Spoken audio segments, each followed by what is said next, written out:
We do have a quorum of the board present, so let's call the meeting to order if we're all ready. Recording in progress.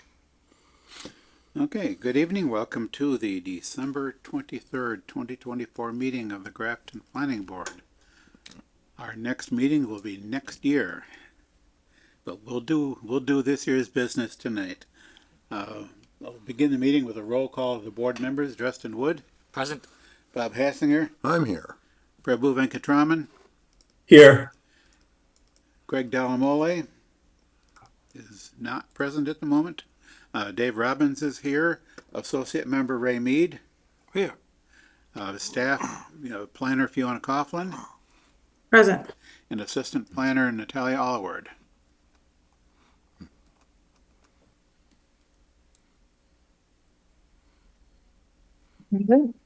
Okay.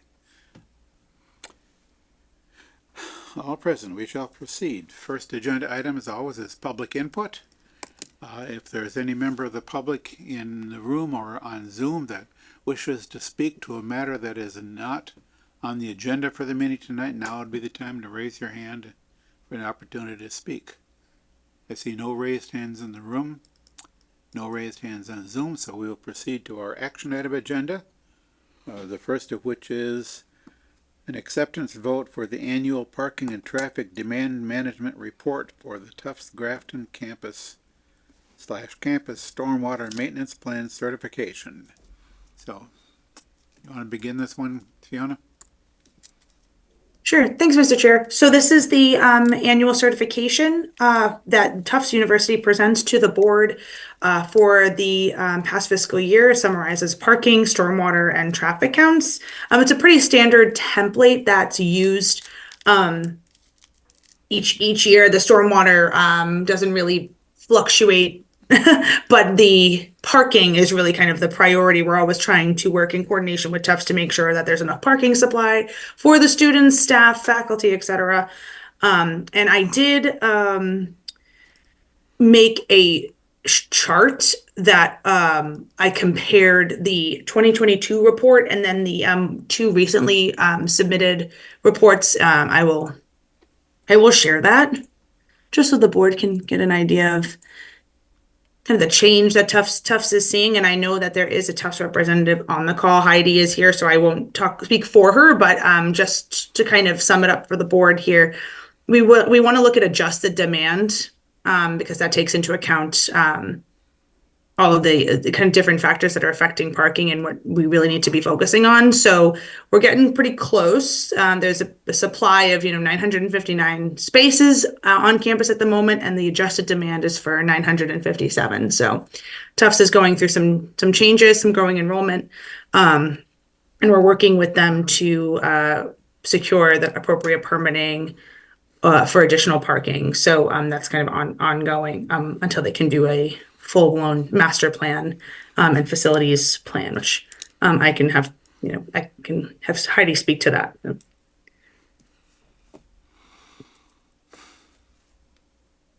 Would you like me to speak to that? Yes. Okay. Well, this is the report for fiscal year 2024. So this was all last year. This fiscal year 25 is when our enrollment has increased, but we'll be reporting on that next year. And additional parking has already been was built over the summer, as you all likely know. So those changes, the increased enrollment and the increased faculty and the increased parking that we will be providing will all be reflected next year, and we should be fine with the numbers. That's how we're seeing that at this point. Does that help? Any questions, comments from the board? Yeah, you mentioned adjusted for hybrid. Is that supported in any of the laws and the plans and whatnot? I don't remember us ever having that. It's an interesting idea, but adjusting for hybrid, as far as I know, is a new thing for us. Well, we've been doing it for a 2 or 3 years. I can't, since I Okay. came in only last year, but I know I based it on the previous year. It was 2022 that I was looking at, that my predecessors had done in 21. Since COVID, it's been a factor, is really because people, our human relations, our actual employment status, there is a hybrid status now officially for Yeah. some people. And then also they can work from 1 to 4 days a week, but we ask for their days per week. So we are really tracking, if they're there 2 to 3 days, they don't actually get a dedicated office anymore. So they are really very part-time on campus. So that's how we've been treating I them as understand all part-time that, but I'm workers. asking whether what we've approved and what you're under allows us to count parking that way. And maybe Fiona wants to think about that as we go along, I can speak a little bit to that. you know? So in the, hi, I'm Libby. I work with Libby, Heidi. let's let Fiona answer that question first. I Okay, think. okay. Sure, sure. Yeah, so I think, piggybacking off of what Heidi said, obviously this is something that we've had to, the Tufts team has to have had accounted for since COVID. And it's the actual number of spaces that are being utilized. So that was the kind of hard number that we've been looking at. But I think as we continue, now we're starting to see Tufts gain traction and kind of getting back to pre-COVID, for lack of a better term, numbers. We'll need to probably reassess the way that this, reassess the calculation here. But because there's been so many free and available parking spaces in the past since 2020, and now people are permanently shifting to hybrid or fully remote positions, it does affect the kind of hard number that, and the calculation, that we use in the zoning bylaw. That's obvious that didn't that didn't have the foresight to see, COVID-19 and what have you. So point is taken, Bob, and I'll work with Heidi and Libby and the Tufts folks to see what we see how we can kind of reevaluate that. But I think that it's a perfectly good I and don't, I don't reliable want, number to use. I don't want a justification. I want to know what authority we have, what adjustment we might want to make in the legislation or in the plan. So that, because this might come up somewhere else also. The reason I'm thinking about it is I drove by Tufts a few days ago during, I don't know, mid-afternoon, and there were cars everywhere. I bet I couldn't find a car parking place if I wanted to. They were all over the place, and I'm not sure they were just in approved parking spaces. So, hybrid or not, there's a whole lot of cars out there. So I was interested. I think we are also planning on we are going to be able to do more checks throughout the year on actual counts on, and our parking person could speak to that, but getting actual numbers of what we're seeing, I think is, benefits everybody.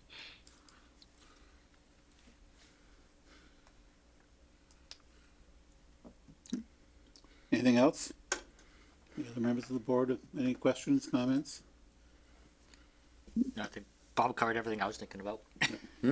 You covered everything I was thinking about.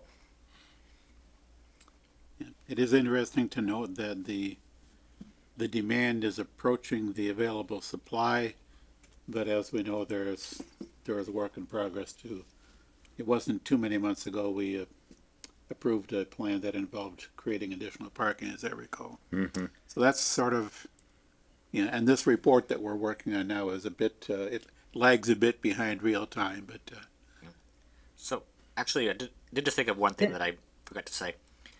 Does this current report reflect the loss of spaces due to the temporary classrooms that were approved by this board?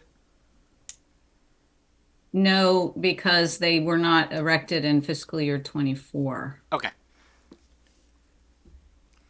We'll see that in the next year's report. Yeah. I want to be sure we include our associate in everything we talk about. Yeah. Used to be that was, our associate would be full participant on everything except for the voting. Well, I'm not afraid to speak up, Bob. You know. No? But I'm encouraging.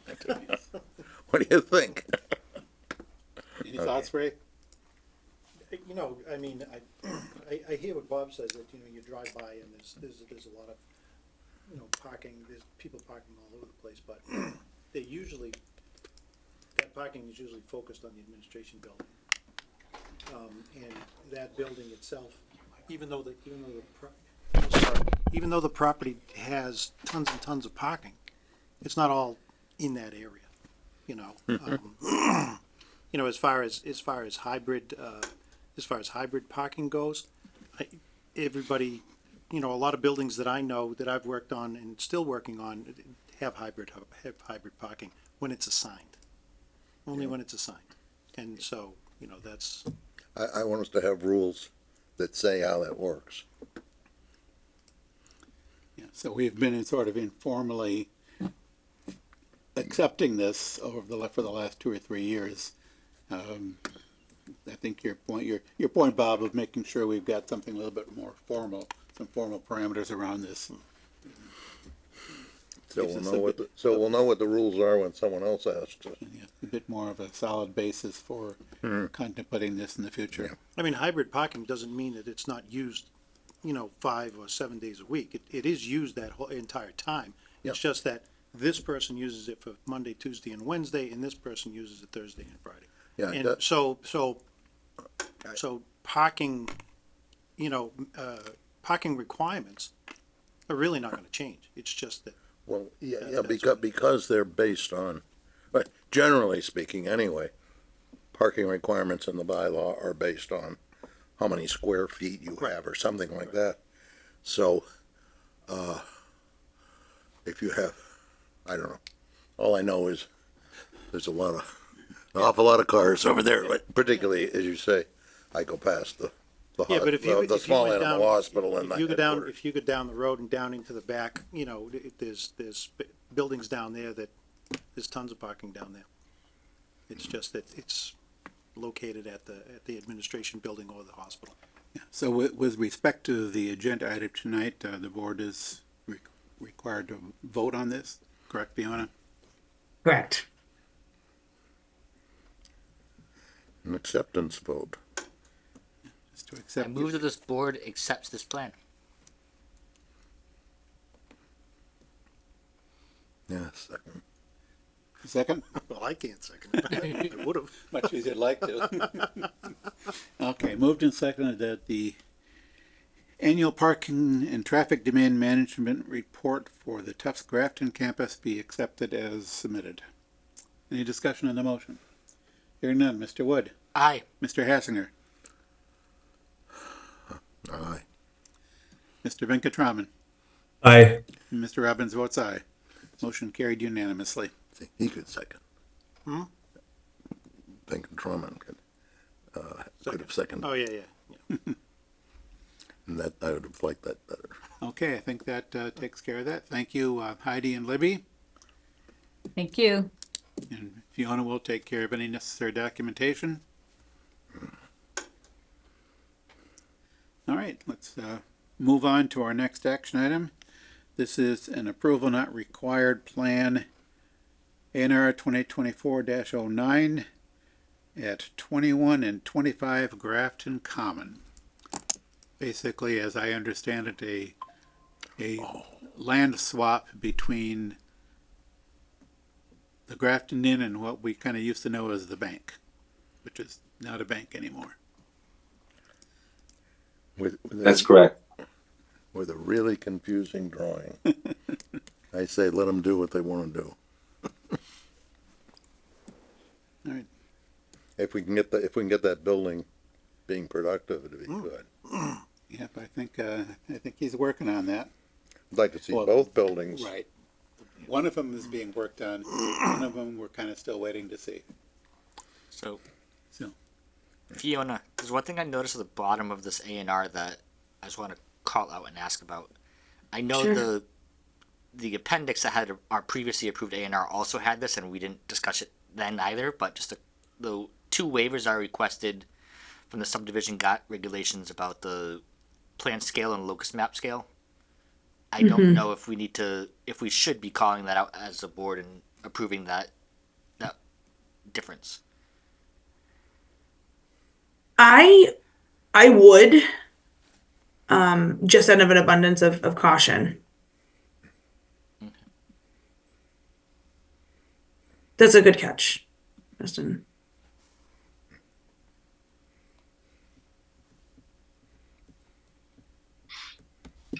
If can I say one thing here, Fiona?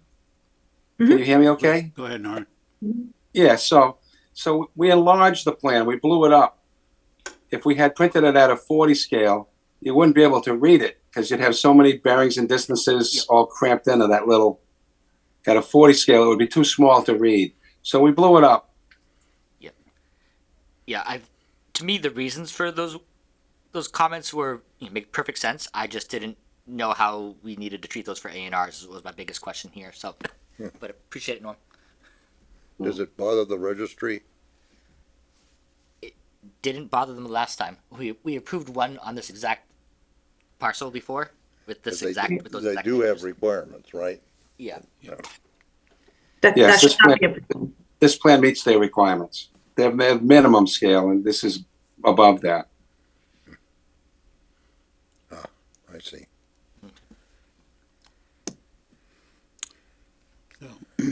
I move we find approval is not required. Note that the waivers are acceptable to this board and direct the chair to sign the A&R. Second. Moved and seconded. Any discussion on the motion? Hearing none. Mr. Wood, Aye. Mr. Hessinger, Aye. Mr. Venkatraman, Aye. and Mr. Robbins votes aye. Motion carried unanimously. Fiona, don't let me go home tonight without signing the Mylar. Not that you're I'll here make to it. have any say over that. I've got it right here. Oh, perfect. Good. I was gonna say I don't see it over there, but it's hiding behind the desk. So great. Yes, I'll kind of put it right in front of me, so hard for me to miss. Yep. Along with the pen. All right. Our next action item is Mr. Chair, it's Natalia has her hand up. It might be a Natalia? procedural piece related to the A&R. I just wanted to quickly note, since we're on the topic, also sign the paper copies as well that are next to the plan. okay. Where there's a little tag on there that says "sign here." That's Yes, a and hint. there's 4 of them, so sign all of them. Please. Thank you. Yes, we want to make sure we get this properly signed without any unnecessary delay. Thank you.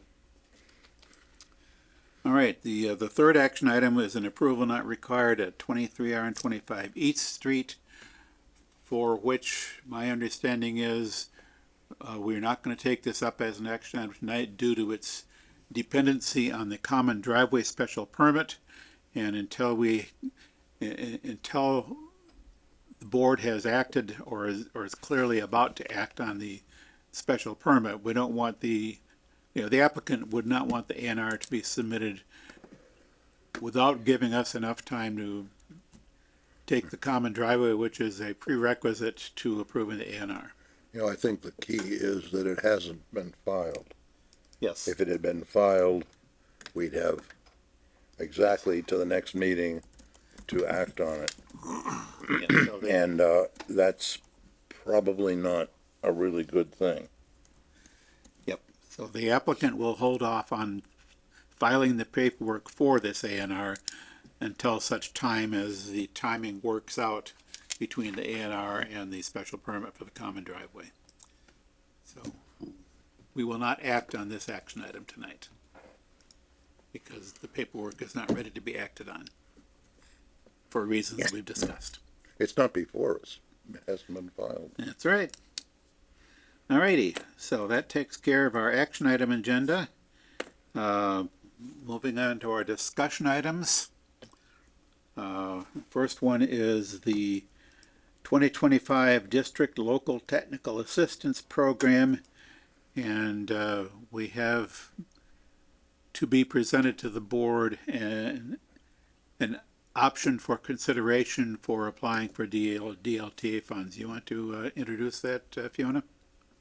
Sure. Thanks, Mr. Chair. So the board may recall at the last hearing, we did have this as a discussion item. District Local Technical Assistance is monies that are made available to regional planning agencies so they can work with communities on specific projects. It's usually kind of smaller scale projects that are around, $5,000 to $10,000 range, but it helps communities be able to achieve certain goals. We have utilized DLTA funds in the past many times. We've gotten awarded 2 projects last year that were a great success. And CMRPC is wonderful to work with. So the deadline for the January DLTA funding package is coming up on the 7th, Mike. I might be incorrect, so you might need to correct me when when it's your turn to speak. But so I just want the board to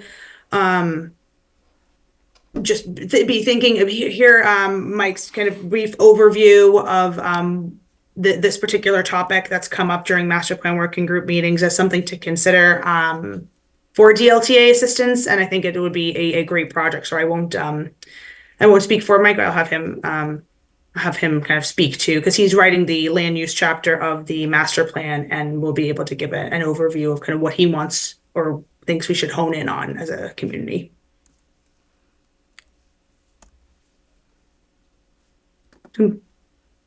Mr. Chair, if that's Yep. That's my spiel. Yep. So, Mike, introduce yourself and the proposal here, or the idea. Thanks very much, Mr. Chair. Good evening, everybody. My name is Mike Morn Brown. I'm a principal planner at CMRPC, and as Fiona said, have been working on the land use chapter of the Grafton Master Plan. In that process, we've had a considerable amount of discussion about the benefits of flexible development, and I'm indebted here to the chairman for statistics that he provided to us, which show that flexible development has been available as a zoning option since 1991. In the time since then, there have been 34 subdivisions that could have made use of flexible development. Of those 34, just less than 50%, 16 of them have opted for flexible development. And those 16 are responsible for 90% of the open space preservation that has resulted in all the subdivisions. So it's very clear that that flexible development has a strong effect on preservation of open space, which I think is common cause, is something that is a value that Grafton as a town aspires to. There was a suggestion in the previous comprehensive plan that flexible development should be made mandatory, and we have discussed that, and indeed there's a suggestion that should be discussed with town council.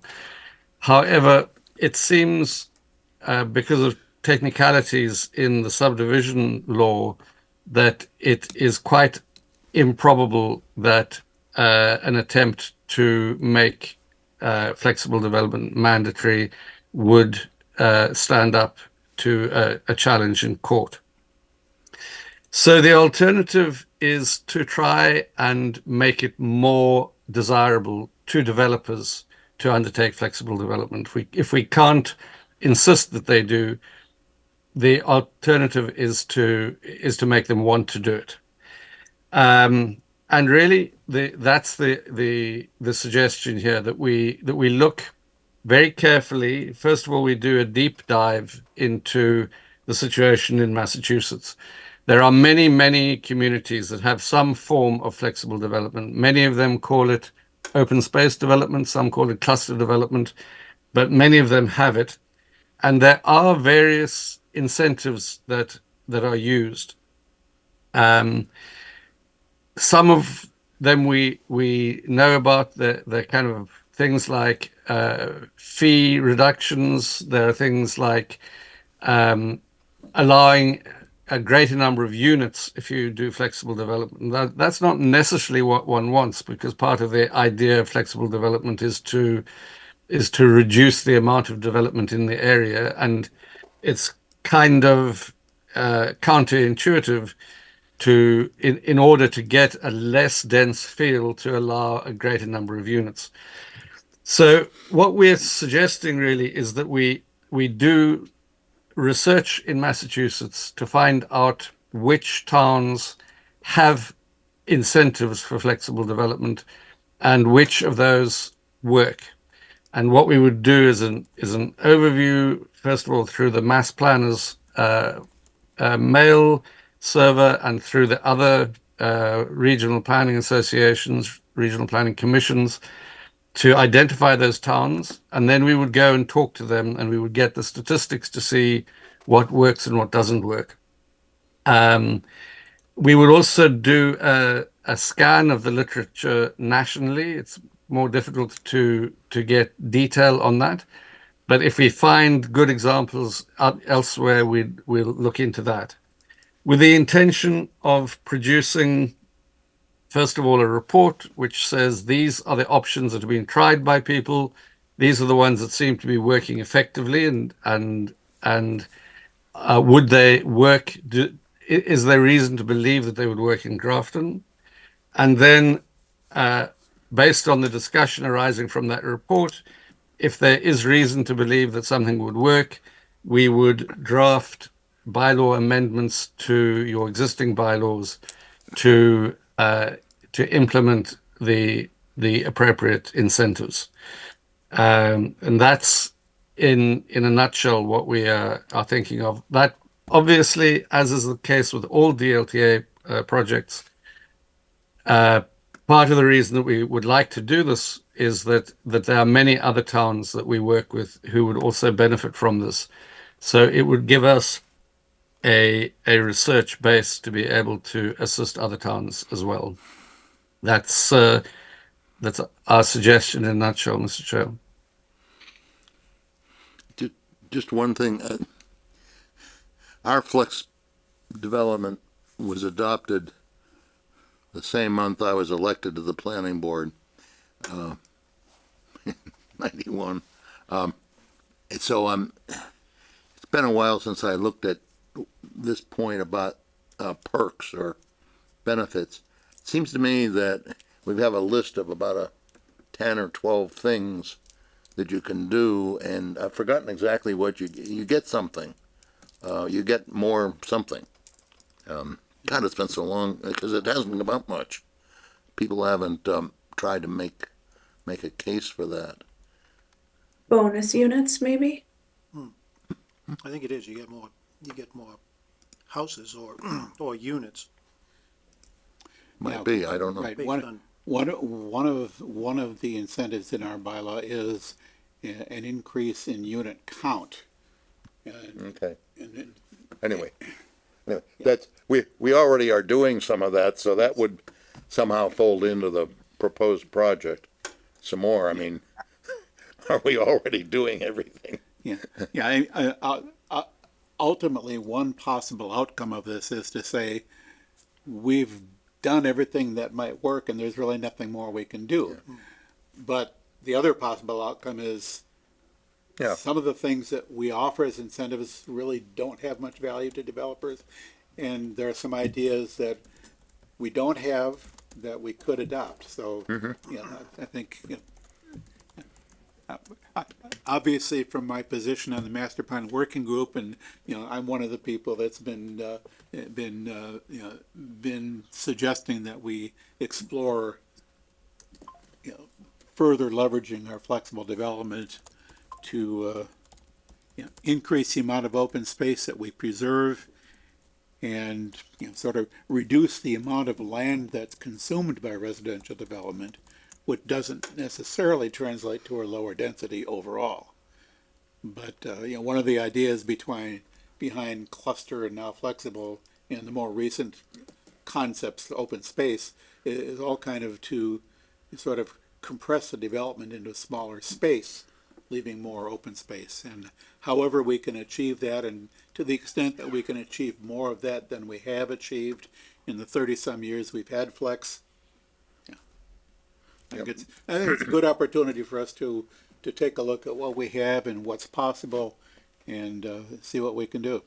One of the first benefits is less road.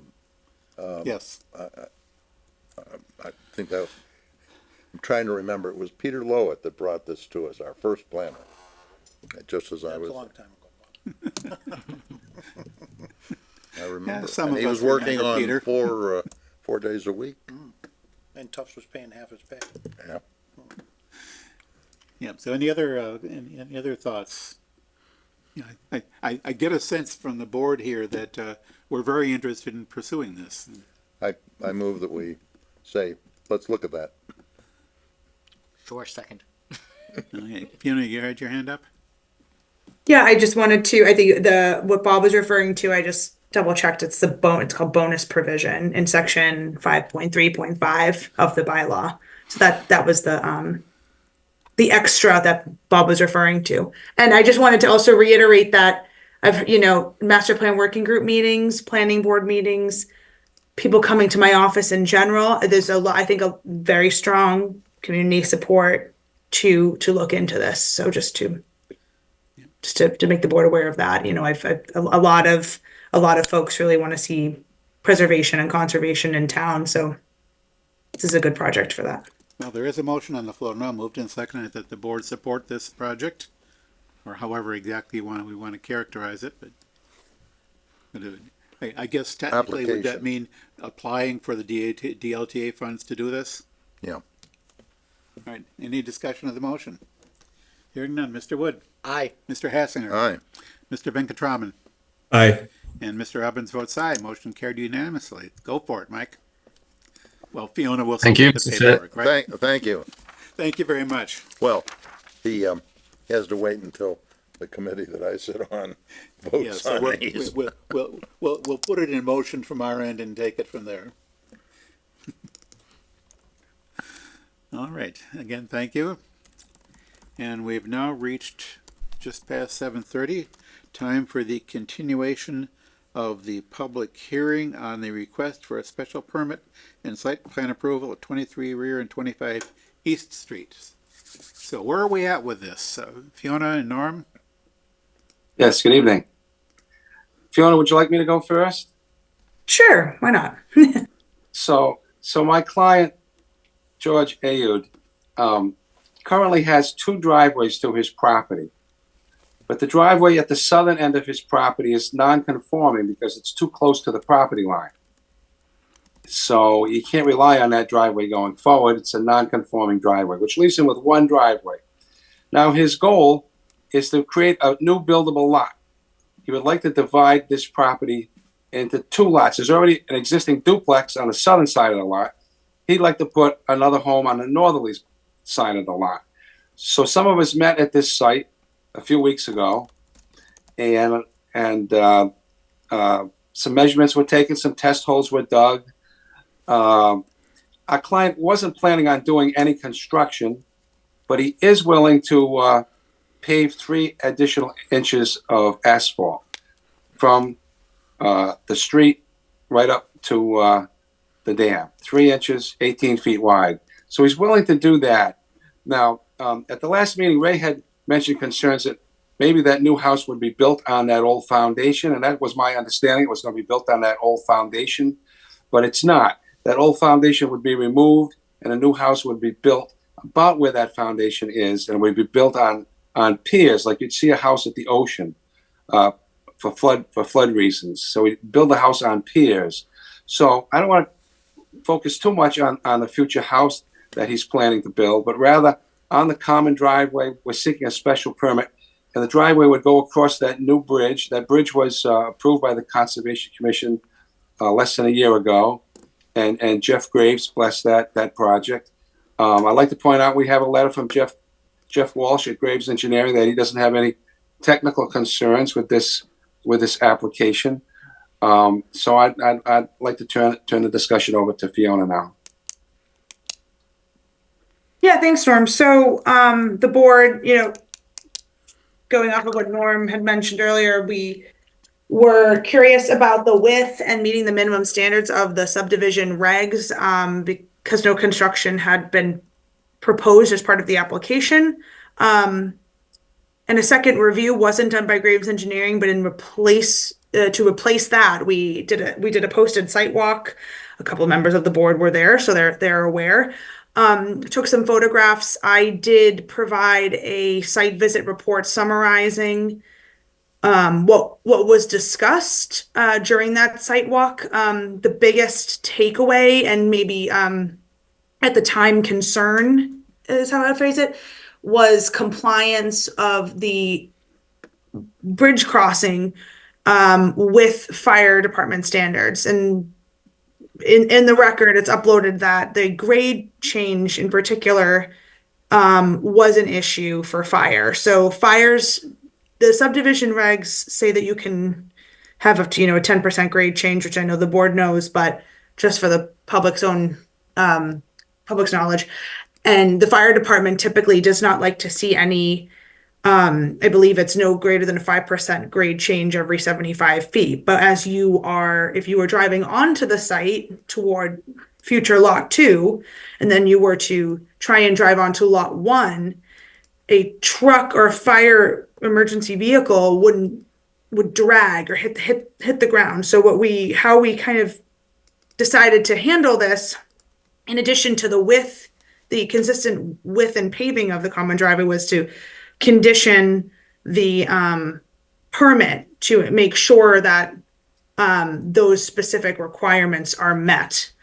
And then there is a draft uploaded to the project page that has those conditions and the findings supporting why we're including those conditions in that document.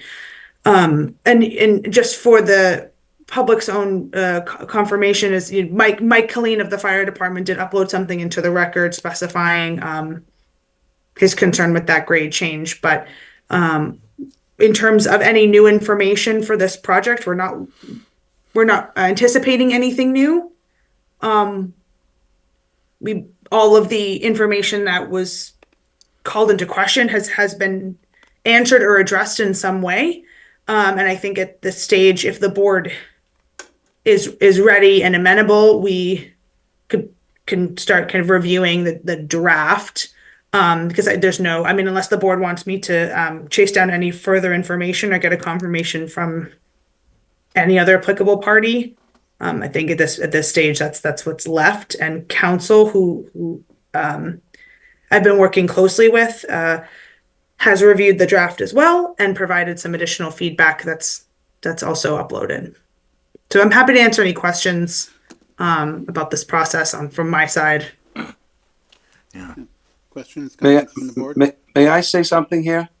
I believe my client would be willing to regrade that, because right now it goes in at 1%, it goes up to about 9.9%, and it's 1%. My client would be willing to accept that as a condition that be regraded to no more than 5%, and to put 3 inches of asphalt on the entire length of it. Thank you. Bob? Seems to me that my recollection is, I think every time that we've done a common drive permit, we've had a proper plan as part of the application. We don't have a proper plan here that shows these things. So I don't want to set a precedent, and I want to be careful we're following our practice. If I could please say something, so we didn't propose any construction because it met the regulations. It's not greater than 10% slope. But we're willing to accept the condition that we regraded at 5%.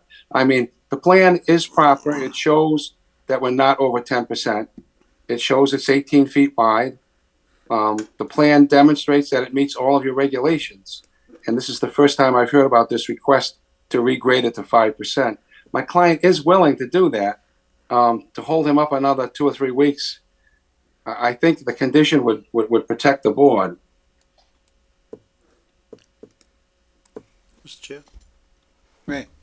Norm, just a couple of questions. So the driveway on the right-hand side of the building, the existing house, that should be shown on, and I'm just assuming, should be shown on the plan as abandoned. No, it shows on the plan as existing. I know, but see that, but it doesn't meet the zoning bylaw anymore. So that, and I'm just going by the plan, okay? But you in could my make opinion, that I'm sorry, you could add that as a condition, you know? well, yeah, I mean, you can make anything as a condition, but if you just put on the plan, driveway to be abandoned, okay? Yeah, Now I'm go willing over- to do that. Now go yeah. over to the garage. There's gonna be a house put there. So Yeah. the garage is gonna be removed and there's gonna be a footprint for a house. Yes. It's gonna be on stilts, so I don't know if, and again, I'm new at some of this. You know, I would look at that and say, okay, we're gonna create 2 lots, we're gonna make 1 driveway. All the numbers work and everything sits there and it's great. There's no driveway shown to the new house, there's no new house shown, there's the existing building shown, there's no grass, there's no plantings, there's no nothing. So, and I could be wrong, but if this board approves this concept, aren't we just approving that building that sits there existing? No, the building Okay. inspector would have to, all those plans would be submitted to the building inspector, and the building inspector would review them and decide whether or not, plus it would have to go to Conservation Commission also. Yeah. So, I mean, those are good questions and things that should be answered before permits are issued for the construction of the house. But tonight, we're just talking about the common driveway. Right. We're kind of putting the cart before the house. Before the house is right. So, Yeah. no, I meant to and say Norm, horse. and I Norm, meant to say tr- horse, yes. Trust yes. me, I'm not trying to hold this up or anything like that. I don't even have a vote. So, I'm used to seeing a plan that says, this is abandoned, this garage is not here anymore, here is a footprint for a house, here is a driveway to the house, here is the grass. That's what I'm used to seeing. And, you know, Yeah, those are the things that would go to the building inspector and the Conservation Commission.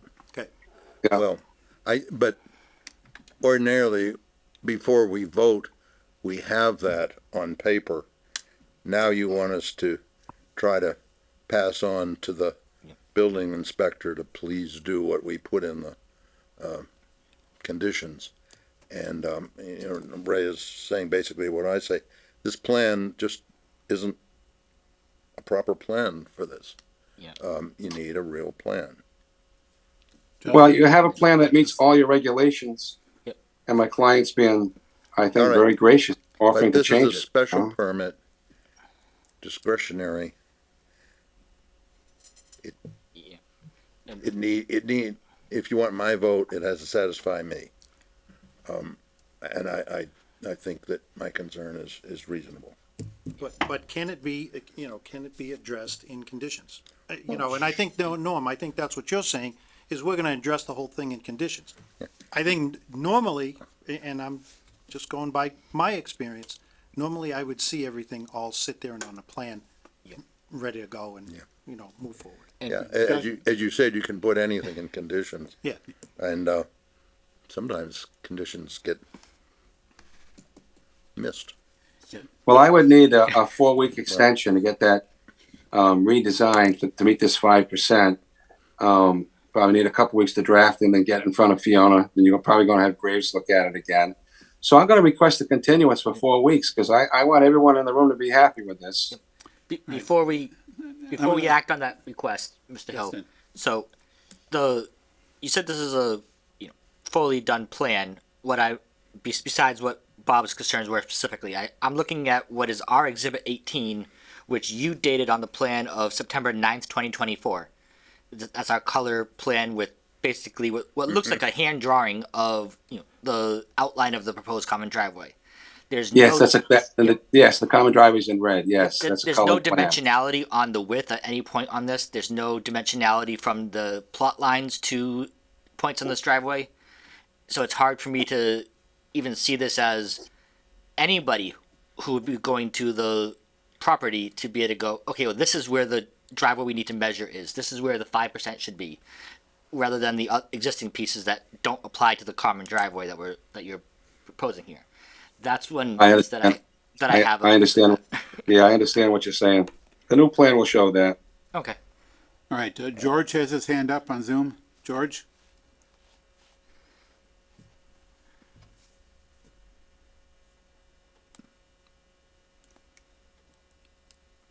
Okay, go ahead, George.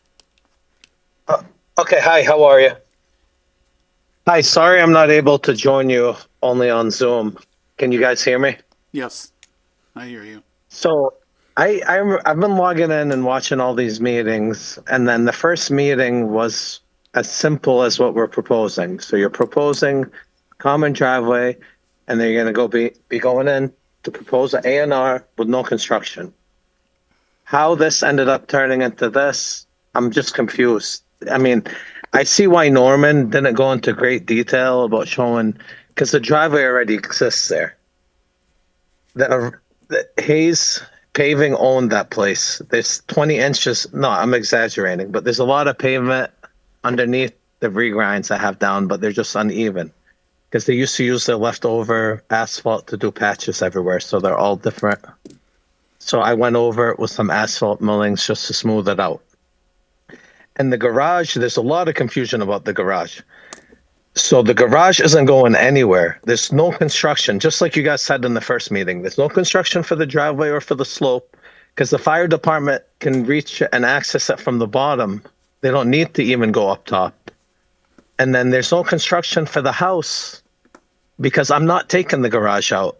The garage is staying there. I'm just going to reinforce the foundation. When we go to build, I'm going to hand dig, see what existing footers are there, inspect the filled cells, see what kind of rebar's in them, see what they can support for a second story.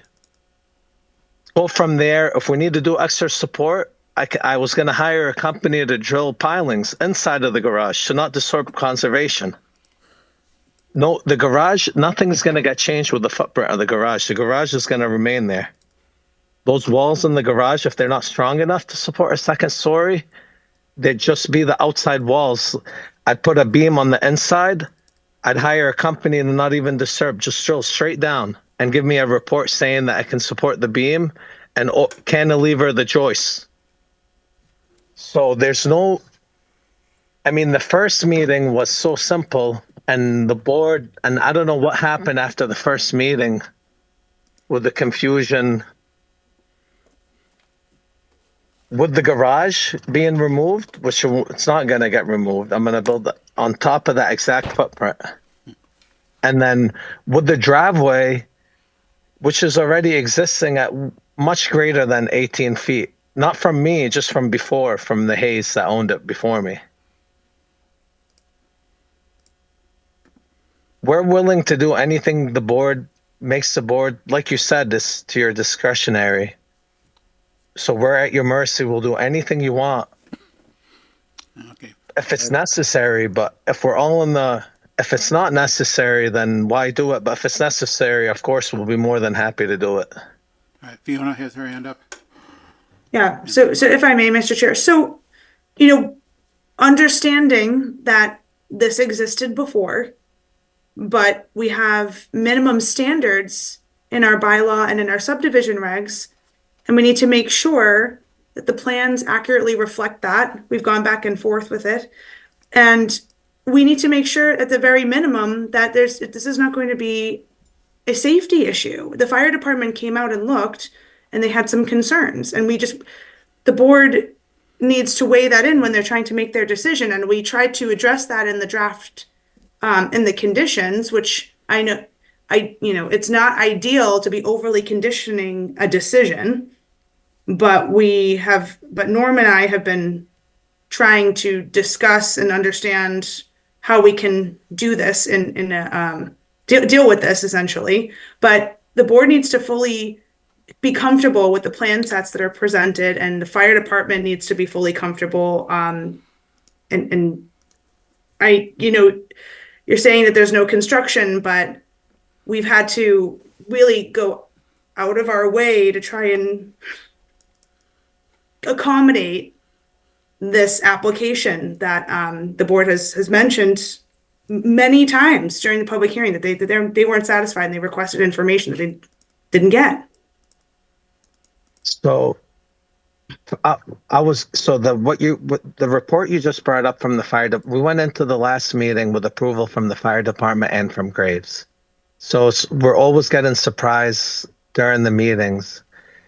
If we had got the fire department report, I'm sure Norman would have had that updated on the current plan. But we went to the last meeting with the blessing from the fire department and from Graves. We still have the blessing from Graves, but not from the fire department, which is new to us. Or obviously, me and Norman would have got an extension to the next meeting to show it, or we would have had it addressed on time. But from when we went into the last meeting, we did not know about this, and the fire department had already okayed it. Mr. Chair. Yes, go ahead. So, yeah, I had the fire department take another look because I was concerned if a truck needed to get onto the site and access the perimeter of the duplex and then the future building that will be located on Lot 2. I mean, it was unclear how that would work. I mean, if it's a 2-story building and they have to go upstairs and the hydrants, the spacing of the hydrants, we just needed confirmation. And the fire department, all they said in response to the site walk was that the grade elevation change needs to be lowered. So, I think all things considered, And it's not an unreasonable ask. Oh, of course. We're like Norman said, I'm more than willing to do anything that would get your vote, from paving it to the grade to anything you request. I would just like, if possible, to have conditions. If not, we can update the plan and come back. Bob and Yeah. I just wanted to clear the subject about the house, and that's why I haven't. If I was gonna knock down the garage, I would already had presented to you that. I just wanted to clarify and clear that up. Okay, it's been garage a little will not be confusing here. I thought I heard Norm say it's coming down, and you're saying it's not coming down, and the paperwork doesn't make that the least bit clear. Yeah, sorry. Sorry about that. I had told Okay, sorry. Number 2, the fire department says the bridge shall be designed for certain standards, and I don't know that we have documentation that it is, and it's already constructed.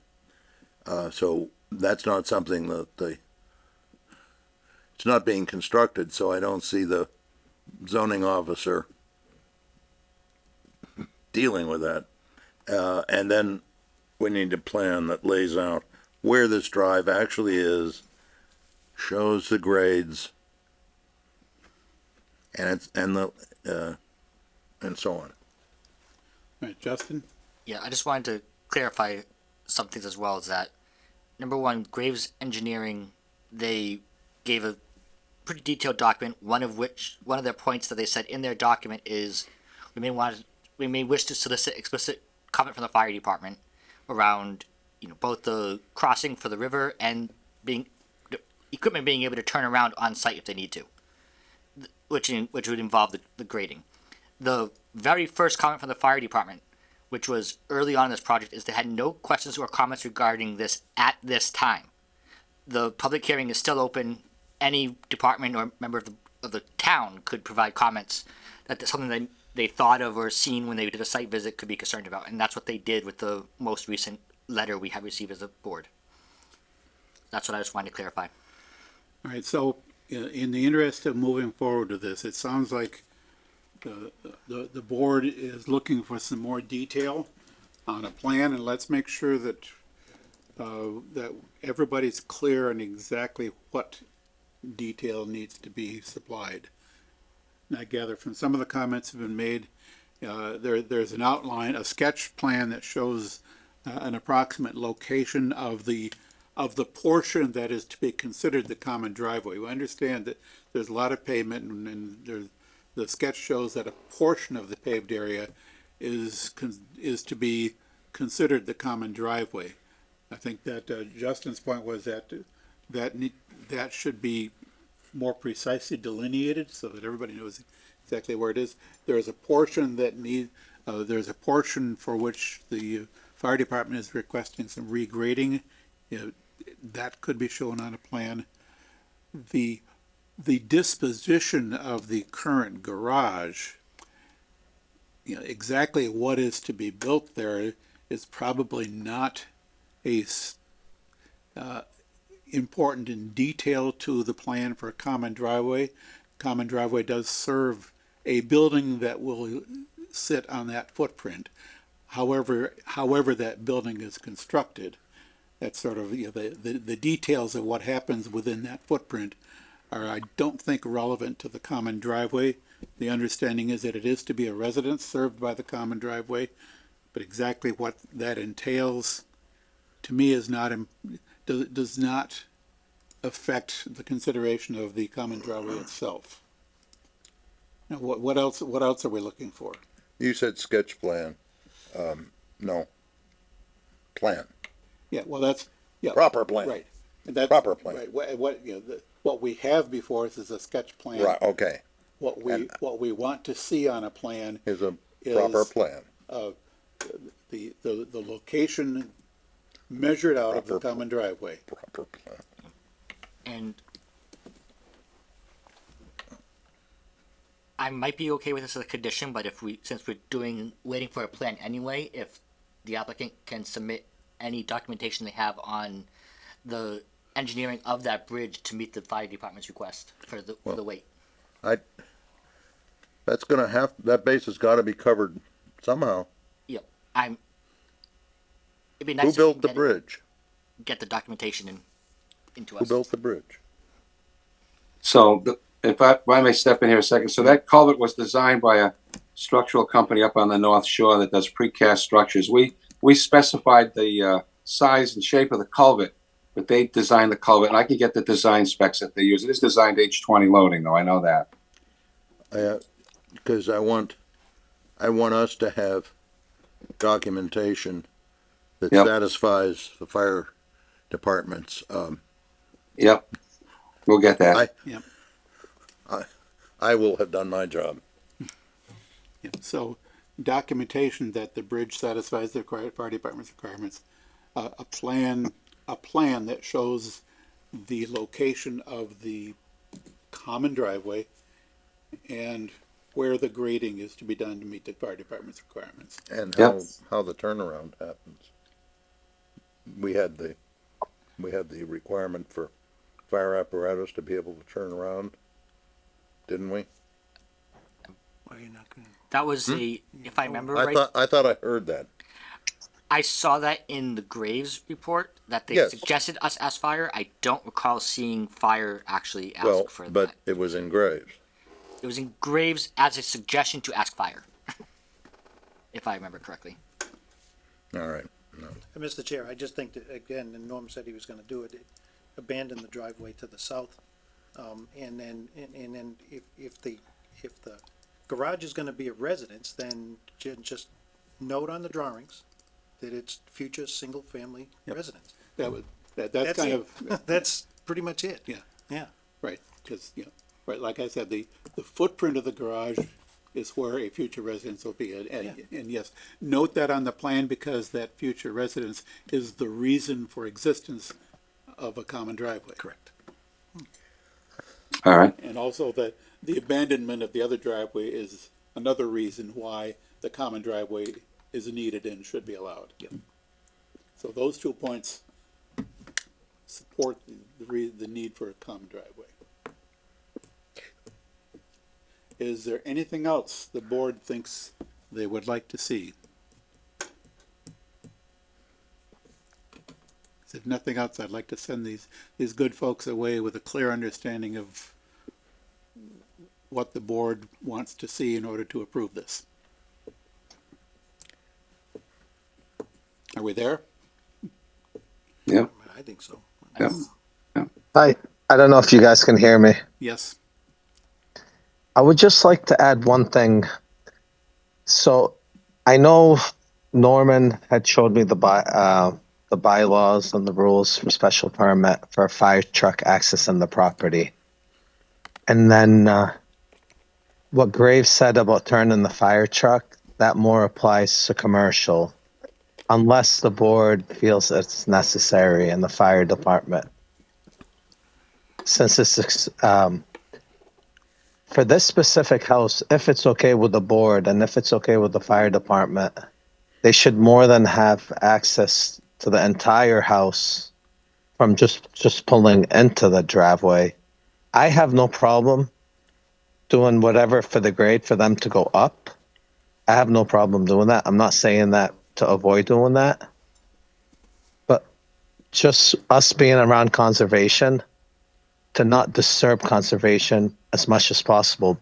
But I have no problem doing it if it's needed, if it's necessary. I'll say, at least from what I have read, I have not seen the fire department indicate they have a need for a turnaround. And the Graves comment I read was suggesting we ask fire. So I would be comfortable without adding a explicit turnaround on this property. Yeah. And my question also was about the grade for them to go up. Again, I have no problem fixing the grade to go up, but then we are going to be disturbing conservation. Because wherever we add grade, we have to take away from somewhere else. They made us do that when we did the culvert, which is no problem. We can do it again.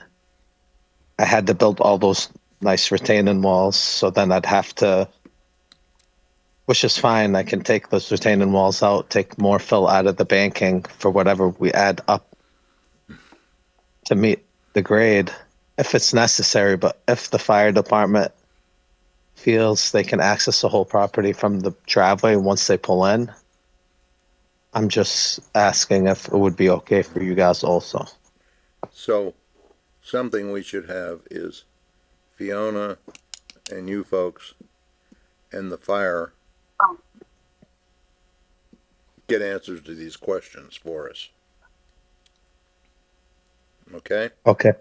Yeah, Fiona? Can I, please? Yeah. So I don't know if this George is understanding. So where the paved area already exists is where the elevation change is too stark. Yes, so we had that same problem because the old bridge was lower, it pitched down to the house. So the culvert was designed straight. So we had to raise the grade at the entrance. Then we had to take it away from somewhere else. So Yeah, but to this me- isn't at the entrance. This isn't near the wetlands. This isn't, and this shouldn't be interfering with the wetlands at all. It's where it's as you are driving, as you're physically navigating through the delineated common driveway area on the plan. Yes, so If to you me, go up the hill and it'll cause That's all we're the back done. of vehicles to drag. yeah, so I'm sorry. So that's all within, so anything that you disturb in the floodplain, you have anything to meet the slope, you'd have to bring in more dirt to meet the grade. George, if I may jump in here a second, I just had an idea, and we can work this out in the next few weeks, but it might be possible to terminate the common driveway at like maybe 80 feet and don't have the common driveway go up that hill at all. Just have like an 80-foot long common driveway to service the two lots. we have to have it, Norman, to go up to the pond. It's okay. We'll talk. We'll discuss this more with the fire department, and if they're okay with it, I just wanted to see if that's something the board would be okay with. Well, the fire truck won't go up that grade, George. It bellies out. The tail drags into the dirt. They don't want that. Based on the documentation we have on file right now, it seems the fire department needs a 5% grade. If there is if there is something that can be worked out to be with the fire department, and we can get something in writing that they're okay with, otherwise, then I'm okay with it. It's just what I have in writing right now is that. Yeah. I Okay, want us thank to you. That's have, what I meant. I want us to have documentation. The fire Yeah. department is satisfied with its requirements, including the bridge, the slope, and whatever else. Yep. So I'd like to request a 4-week continuance, or this is the second week in It'll be 5 December weeks. to the meeting in the second week in January. Yeah, that's 3 weeks. Oh, maybe we should go 5 weeks then. Yeah. Let's see. January 13th and January 27th are our next two. Yeah, I was thinking the 27th. I'll move that we accept the applicant's forthcoming written request. You can just email Fiona, Norman Hill, and forthcoming written request to continue this hearing until January 27th at 7:30 p.m. Second, Moved and seconded to grant the applicant's request to continue the meeting to the hearing to January 27th. Any discussion on the motion? Again, I'm going to make sure everybody's clear on what is expected at this point going forward. Hopefully we have no more surprises. With no further discussion on the motion, Mr. Wood, Aye. Mr. Hassinger, aye. Mr. Venkatraman, Aye. and Mr. Robbins votes aye. Motion carried unanimously. Thank you, everybody, and let's hope this we can finally work out the last wrinkles here. All right, thank you. Everyone stay well. Thank you. You too. All right. Is this our third hearing? Is it, we've had more than 2 hearings. Yes. I'm thinking of whether he'd be eligible. This is my second. This is my second hearing on this. Second, oh, you attended last time. No, but, how many have you missed? How many? The very first hearing was October 28th. Yeah, no. Well, then the question is whether you could do a Mullen. But let's wait and see, We'll cross that bridge if we come to it. because he hasn't missed any others. It's Christmas Eve. Let's. But it's an interesting case. Yes, He needs to be able to vote on stuff. yes, okay, so that is our one and only public hearing for this evening. Our last order of business, or not last, but our next item on the agenda are the bylaw amendments that we've been discussing for the May town meeting. I think we have like 6 of them on our list. I think 4 of the 6 at our previous meeting, we basically talked about, or we decided to proceed with those. We have two at least, and anything else that we might want to discuss on the others tonight, but the 2 that are on the table for considerable continued discussion are the update of the wireless bylaw and the accessory dwelling unit changes. So should we tackle the wireless first? Yes. Make it so. All right. Fiona, you can lead us off on this and explain what you've updated for the board's consideration tonight. Sure. So I really didn't update much. I reformatted to make this more legible for the board. Basically denoting our wireless consultants' edits in blue markings, and there was a request at the last hearing where this was discussed to kind of separate dimensional specifications and those types of requirements that from kind of more technical federal law-based changes because the board wants to preserve, if I'm understanding correctly, wants to be able to preserve the ability to, keep basically what we're doing in terms of setback area, but want to modernize it on the technological side. So in the draft that I uploaded to the meeting materials, there's a red highlight that denotes where Isotrope basically made a recommendation that affected a dimensional specification that's under the board's purview. And it was really their opinion as professionals in this world that could be modified, but certainly does not have to be. I hope that was clear. So basically it's, I think the board wants to maintain their control over how this looks visually in town as much as possible. So if the board, I think anything that has to do with dimensional standards, it sounds like, especially from Bob, I believe last hearing was, let's leave those untouched. So the red markings in the document,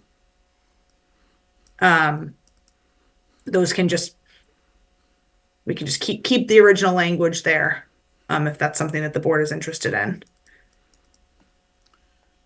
One of the things that I mentioned was that I have been accumulating some notes on the cell tower bylaw over the years. I reviewed my notes, compared them to what we have in the draft here, and basically all of my notes have been covered, with the possible exception I was thinking we might want to spell out in a little bit more detail procedures and requirements for modifications as opposed to new facilities, which we kind of address to some degree, but we may want to consider further clarification of submittal requirements that are unnecessary or inappropriate for a modification, co-location, or replacement of antennas, because most of this is written in terms of what we look for with a new tower. So we may want to, as we go through this, and without trying to dig into all the details right now, we may want to consider further details as to how we handle requests on existing facilities as opposed to new facilities.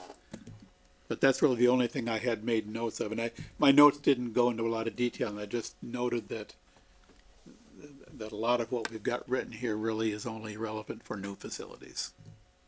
Mm-hmm. Yeah, I think when the bylaw was drafted, it was that was the type of applications that were being seen more so than on existing facilities. So yeah, I hear you, Mr. Chair. So one thing that I would like to, if Dave, if you're all set with your comments, that's my comment on what I brought up before with my previous notes. I have any number of thoughts and comments on the current draft language. Okay. One thing that maybe we can talk in detail about that, but one thing that I did want to say is I think that the language at the end of the document is something that the board probably doesn't need to be overly concerned with. The small wireless facilities outside of rights of way.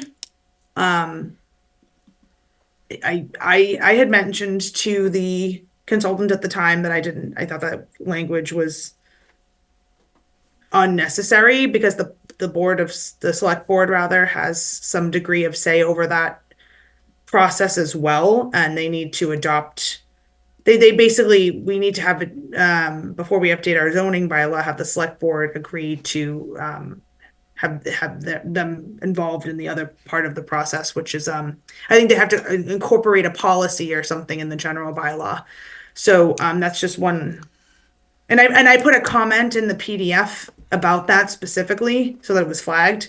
But I just wanted to call that out as well. If the board is trying to simplify this and get kind of further insight about what was really more a push from the wireless consultant versus what the board Yeah, may need to Yeah, focus on. my follow-up on that particular section, that the small wireless facilities is not something we are likely to see in Grafton anytime soon. The small wireless facilities are for the purpose of serving a very dense population, either dense in terms of the existing cell service, where the existing cell sites just are constantly overloaded and they need to deploy more and much smaller cell sites. But the more likely application of this is in the 5G millimeter wave spectrum, which has a much shorter range on the radio. So that only really works when you have a lot of small cell sites scattered around. And Grafton is not a place where anybody's going to find it profitable to deploy millimeter wave service anytime soon. Eventually, it's likely to come. And eventually we'll have to deal. The FCC just recently adopted some regulations relative to that, primarily in terms of defining the small wireless facilities, basically anything that's less than 50 feet in the air, and the antennas and associated equipment are smaller than a certain size. They have I think it's a 60-day shot clock for small wireless facilities on existing structures, a 90-day shot clock if a new structure is going to be built. So eventually we want to be able to be sure that we can accommodate it, but that, I don't think that's a priority for this round. We don't do this very often. I'd like us to be as prepared as we can be. You know, if we anticipate that who knows? Everything is going wireless. You know, the telephone company is abandoning wired telephone in some places. So, as the push to more and more data comes, more and more internet, I think, and also where there are holes, you know, we keep seeing on the tower drawings that there's this hole we can't get filled. I think we're going to see that more and more get covered. So I'd like us to have some structure in the bylaw about what happens with those. Do they, you know, are they handled the same as new towers and whatever all? Yeah, and the FCC rules for that Yeah. do assume that there are significant differences in the permitting requirements for these small cells. And yeah, if we are able to fold that into this work in time for May, this is, you know, we have, when we get to the ADU topic, we have a particular motivation to publish an ADU ZBL amendment before February 2nd. That motivation doesn't exist for the wireless. Right. Yeah, it really doesn't. So we have a whole batch of proposed zoning bylaw amendments, only one of which needs to have a stake in the ground before February 2nd. And even that, we can talk about whether we really need that. But that's the idea behind this. But I think we have more time between now and May to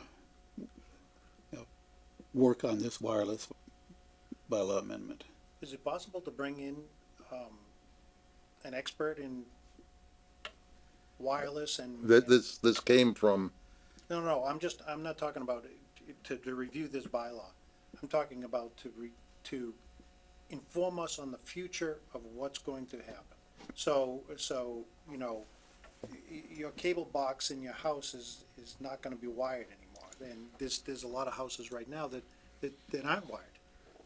They're receiving, you know, a direct off a cell tower. Is that obviously that's gonna be the future of TV, internet, and everything. So I just wondered if we could talk to somebody about what's coming up in the future that we need to address. What should we try to anticipate? Correct. Yeah. Are the sites going to be now, placed on top of large buildings where they're unobtrusive and you can't see them? It's probably like, and I'll take Wyman Gordon's for example. If you put a whatever these devices are, okay, that transmit television and internet on top of Wyman Gordon's, you can't see it. How Well, big, are these things gonna come off of towers and are they gonna be going on buildings? They're, That's the- yeah, they're, among other places, they could very well appear on telephone poles. Yes, absolutely. You They, told- yeah, Yeah, Yeah. like, kind of like the Verizon fiber boxes we see now on some of our poles. correct. There'll be, And even, Something and I similar. mean, even we have light controllers in town that control, streetlights. They're located I know they're located on 2 fire stations. So, it's, so, yeah, that would be interesting for us to get to get a sense of what's coming down the Yeah. road in the wireless space. you realize it. cause this Wyman- this bylaw relates to, like you said, Dave, it relates to new towers. Yeah. Okay, we're gonna put a tower over here, we're gonna put a tower over there, we're gonna put a unit on a building, or You- smokestack.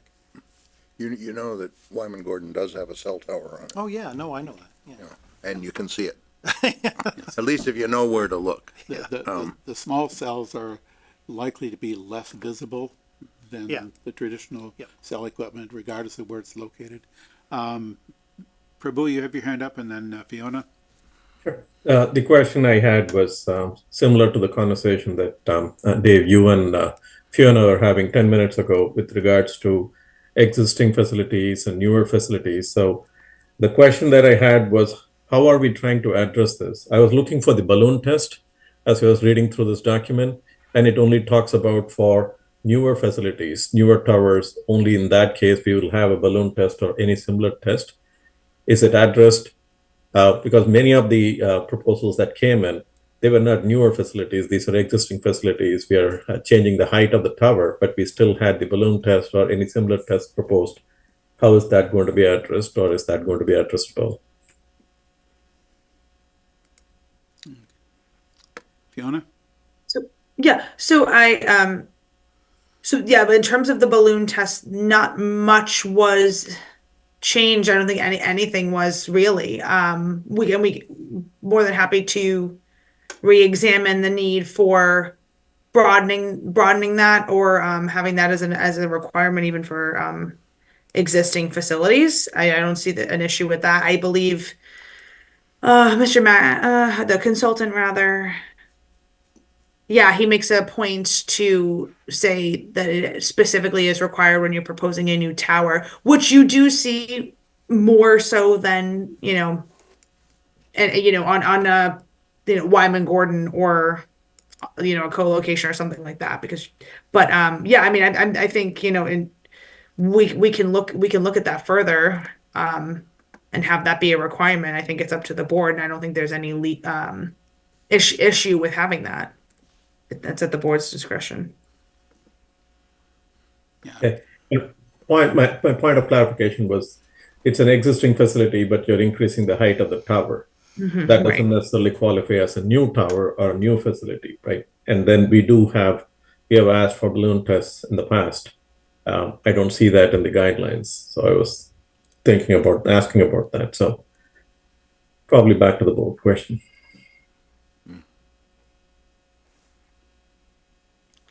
The balloon test is one of the most sticky things we've had. I think every time that there's been a tower, there's been a balloon test, except for one, which was done with a crane. But then at the hearing, everybody complains about how well it was done. The wind was blowing, the this, the that. And this is, if we're getting into it, I'd like to be sure we've done all we can to make the test be such that we have less problem with that.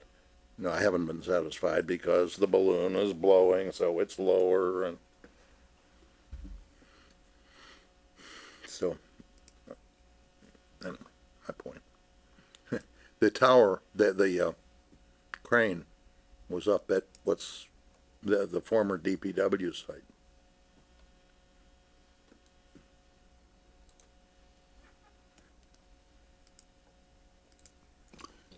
Fiona, your hand is still up. Did you have something more? Yeah, I guess I just wanted to confirm. So, and granted, I've only been in Grafton a short while, but so a balloon test is required for good because most of any wireless application that I've seen before the board, that's been waived. And I always thought it was associated with a new tower specifically because they are so tall. Yeah, the point of a balloon test is for people to be able to visualize how high the tower is. Right. Right. And, well, for them to have a better idea, for all of us, to have a better idea of how visible it will be. Right. No, and I understand that. I think my I just wanted to confirm that it was something that's done. It's a standard that we hold all applicants to, regardless if they're building a full-on tower or if they're doing a placement on an existing facility. Because since I've been in Grafton, I haven't seen that. People have requested a waiver for that if they're co-locating Yeah, we had the or case, on a tower that exists. So we had the case of the South Grafton Water District Tower, water tower. Okay. And what was that? Was that a waiver? Before my time, I think. Or unless you're talking about the one that they just recently did a modification to that. Well, no, the original The original permitting one, of yeah, it. that's before my time. Really? Didn't seem like it's back that far, no. Or if it was within the last 14 years, I don't remember it. It was within the last 14 years. I'd say it was 7 years ago, just, who knows? Yeah. Okay, well, should I make it? I'm Mr. Chair, Mr. Vice Chair, if you don't mind, I might make a suggestion of if we are still trying to looking at this, maybe we can continue to talk about it. See, it seems like there's a few things that still need to be kind of figured out. Maybe I can try and work on this even more. Scale it back, remove the references to the small wireless facilities, remove the red text and clean it up a little bit more. Yeah, I think I got some sense from Bob at least that we might want to try to do the small wireless facilities if we can. Okay. Yeah. Yeah, and anticipating a future need for it, and if we can be prepared for it way before we actually need it, so much the better. Yeah. So yeah, I wouldn't object to, yeah. Although to me it's a lower priority than some of these other changes, but it's still something that ultimately we ought to be doing. Mm-hmm. the first cell tower permit request came in before we had a bylaw. It got approved and it never got built.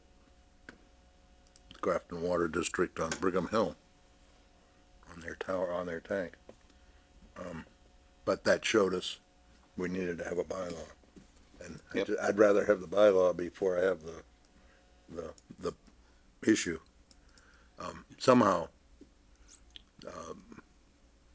even if it's not spelled out all this little bit, but just at the discretion of the planning board, what it needs or something like that.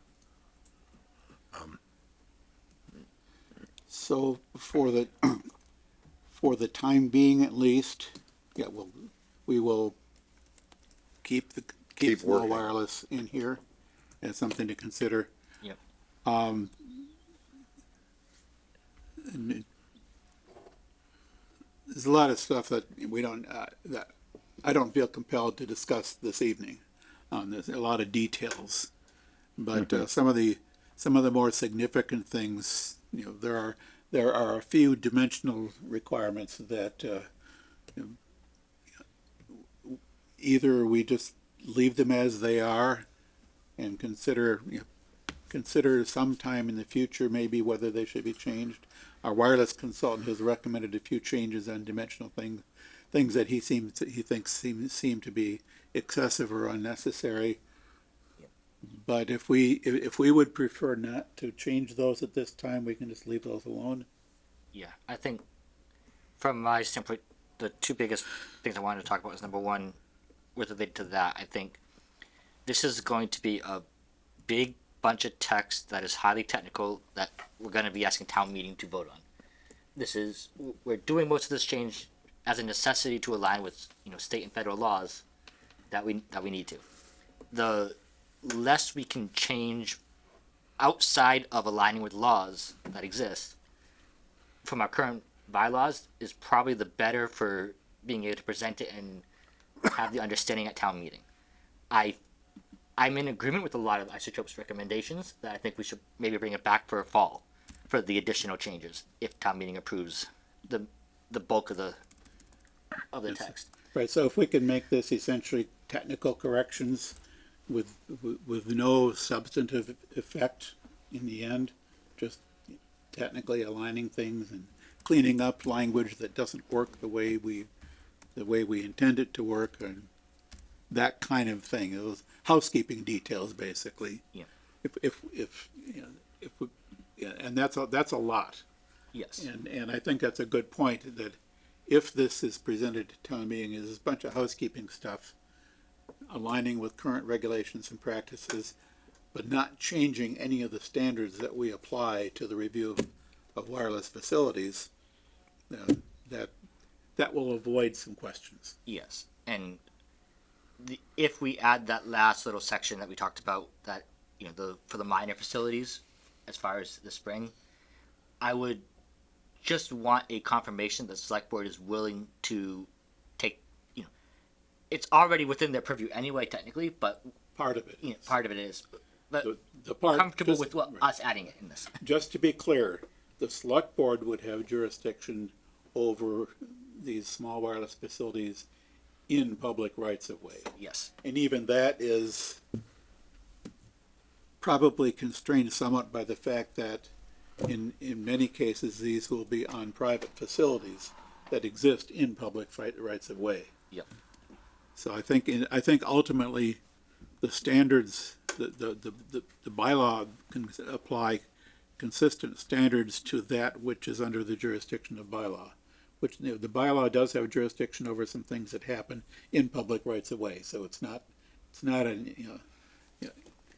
that we don't touch that we only touch what's not in the public right of way. It's more like we have jurisdiction over certain elements of that. The select board may have jurisdiction over other elements of that. And there's some details regarding exactly how we want to work that out. What the bylaw should and should not say about that. I think it's worth following up on that. If that particular thing somehow becomes more complicated than I hope it would be, we could defer that for a short time if we really needed to. But if we can accommodate it, be a good idea, right?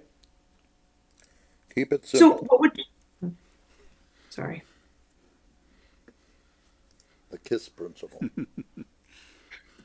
Yep, make things as simple as possible, but no simpler. So, Which is so Mr. Chair, if I easy may, in this case. my marching orders are find out if the select board is willing to consider the small wireless facilities edits to their associated regulations, then take the document that I presented this evening, and basically cut out anything that was kind of that Isotrope opined on, and just basically whittle it down to the basic technical and legal updates that we need to do. Yeah, I think the way I would look at it is take the draft that we have, don't make the dimensional changes that Isotrope recommended. Leave everything else. The small wireless facilities, again, what the zoning bylaw does regarding small wireless facilities is orthogonal to what the select board does. It's not like the jurisdiction, it's not like the zoning bylaw applies to small wireless facilities only outside of private right-of-ways. It's the zoning bylaw applies to all small wireless facilities. The select board may have a say in whether a small wireless facility is placed in a public right-of-way. Again, that depends. A lot of that discussion on the FCC level was predicated on an assumption that the town, the municipal government, controls the facilities like poles that are in the right-of-way. In Massachusetts, the poles are owned and managed jointly owned by the telephone company and the electric company. I think that we do want to clarify what is appropriate for the zoning bylaw to say about small wireless facilities, regardless of where they're located. Maybe the bylaw has more to say if it's not located in a public rights of way. I don't know that. I wouldn't assume that. So we need to explore that topic in a little bit more depth to figure out what is appropriate for the bylaw to say. Mr. Chairman, Ray? you see me packing up. I have to leave. There's a little issue at a neighbor's house, and I have to. What do you think? Should we allow Ray to leave? No, yeah, go ahead. So Thank you, Ray. Okay, thanks, Ray. the fire department's on the way there, so I have to. Oh. Well, have you settled it? Come on back. We're likely to be here.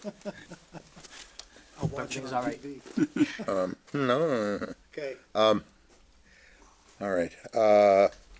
Well, he'd know about the grant of, I'm not clear about grant of location authority. The select board grants pole locations. I don't know whether, I've never seen any other grant. Maybe control boxes and whatnot. But all I've ever seen is to install poles. Yeah. Because I had to know a lot about that when we put the wireless, the F-man. F-man, yes. Oh, God. Yeah, We went around about a year on that one, who could put what on what pole. Yes. Yeah, so, yeah, just to keep this from dragging on too much more, we have some homework to do in terms of figuring out what the zoning bylaw can and should say about small wireless facilities. And there is, So what, sorry, Mr. Chair, if I may, yes, just, so when we paid, the planning department paid Isotrope, I mean, they had done, the edits that they provided are edits that are supposed to be in zoning bylaws and that they have done for similar communities that are also in their bylaws. So I guess I just want that point to be clear. That really wasn't Isotrope opining. It was more, it's zoning language that's been adopted in other towns. So, I mean, I think we can elaborate on it but I guess I'm just kind of, I just want that to be clear. yeah, I did some digging into the topic somewhat over the last few days, trying to understand what's there and what goes behind it. But yeah, there's more I need to understand before I can be comfortable with whatever we do. I can do some independent research, but I'm certainly not an expert, and I don't believe we have funds to have a consultant come back and do another analysis. But I can research and see what I can find and see how we can bolster the language that's presented this evening. I wonder if you could put in a fund request, another, what do you call it? DLTA? DLTA. Yeah, Give it I a could try. see if they have somebody who's specialist in this. Yeah. Either they have someone or they can pay someone. That would certainly give them a base for a future, serving a lot of towns as they build up a background on it. And it might not be that much. You might not be asking for that much. Okay?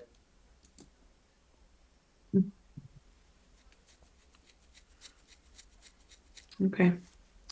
All right. Have we done as much as we can tonight on the wireless bylaw amendments? Good bit more. I think we've probably reached the limit of what we are able to do. Accessory dwelling units.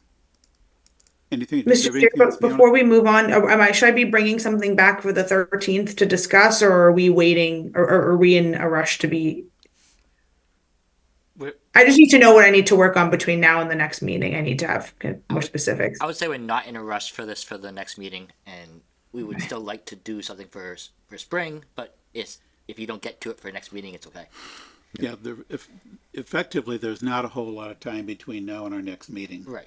Yeah, considering Right. considering the holidays, and I don't want to push it. This is something we think we ought to do, but there's nothing compelling it at all. We've been getting along with our law.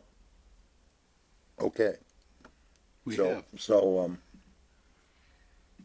if we can do something good, but don't let it take away from things we need to do. I'll just opine on that briefly, Bob. Is that we've been getting along okay with so far with David Maxon with his experience being able to come to us. David Maxon's retired, so I don't know if we'll be at the same continuing along as well as we would like with the next person that we'll be using. Yeah. Are you saying he's retiring? He retired. Oh. He told us Got him at the end. He told us basically the last day he came in person was his. He wasn't going to see us because he was retiring within like a week or two from that. I believe is. Right. Well, I'll bet you there are other people Yeah, in that business. I'm Since sure there are. 361 communities that do cell towers just in our state. Yes. Yep. No, bottom line is this is not something we need to be able to discuss again on January 13th. Correct. And meanwhile, Fiona, I can provide you some of my commentary. That'd be great. To Thanks, you. Dave. So, are we now ready to move on to accessory dwelling units? Way past that. Should we, maybe, the other ones, do we need to do something with the 4 beyond that? Because those ought to go by real quick, right? And I anticipate a little more discussion. My recollection is the other 4 at our last meeting, we pretty much said we're good. All right, so we're not gonna have to take them up tonight. Yeah, the one change Fiona made since the last meeting was on section 1.5.8 where the goal was to align the special permit validity period with the site plan approval validity period. Yeah. Question is 1 or 2 years. The board preferred 1, and the latest draft is for 1. Okay. Very, okay. So I think we took care of those. We're all set with those.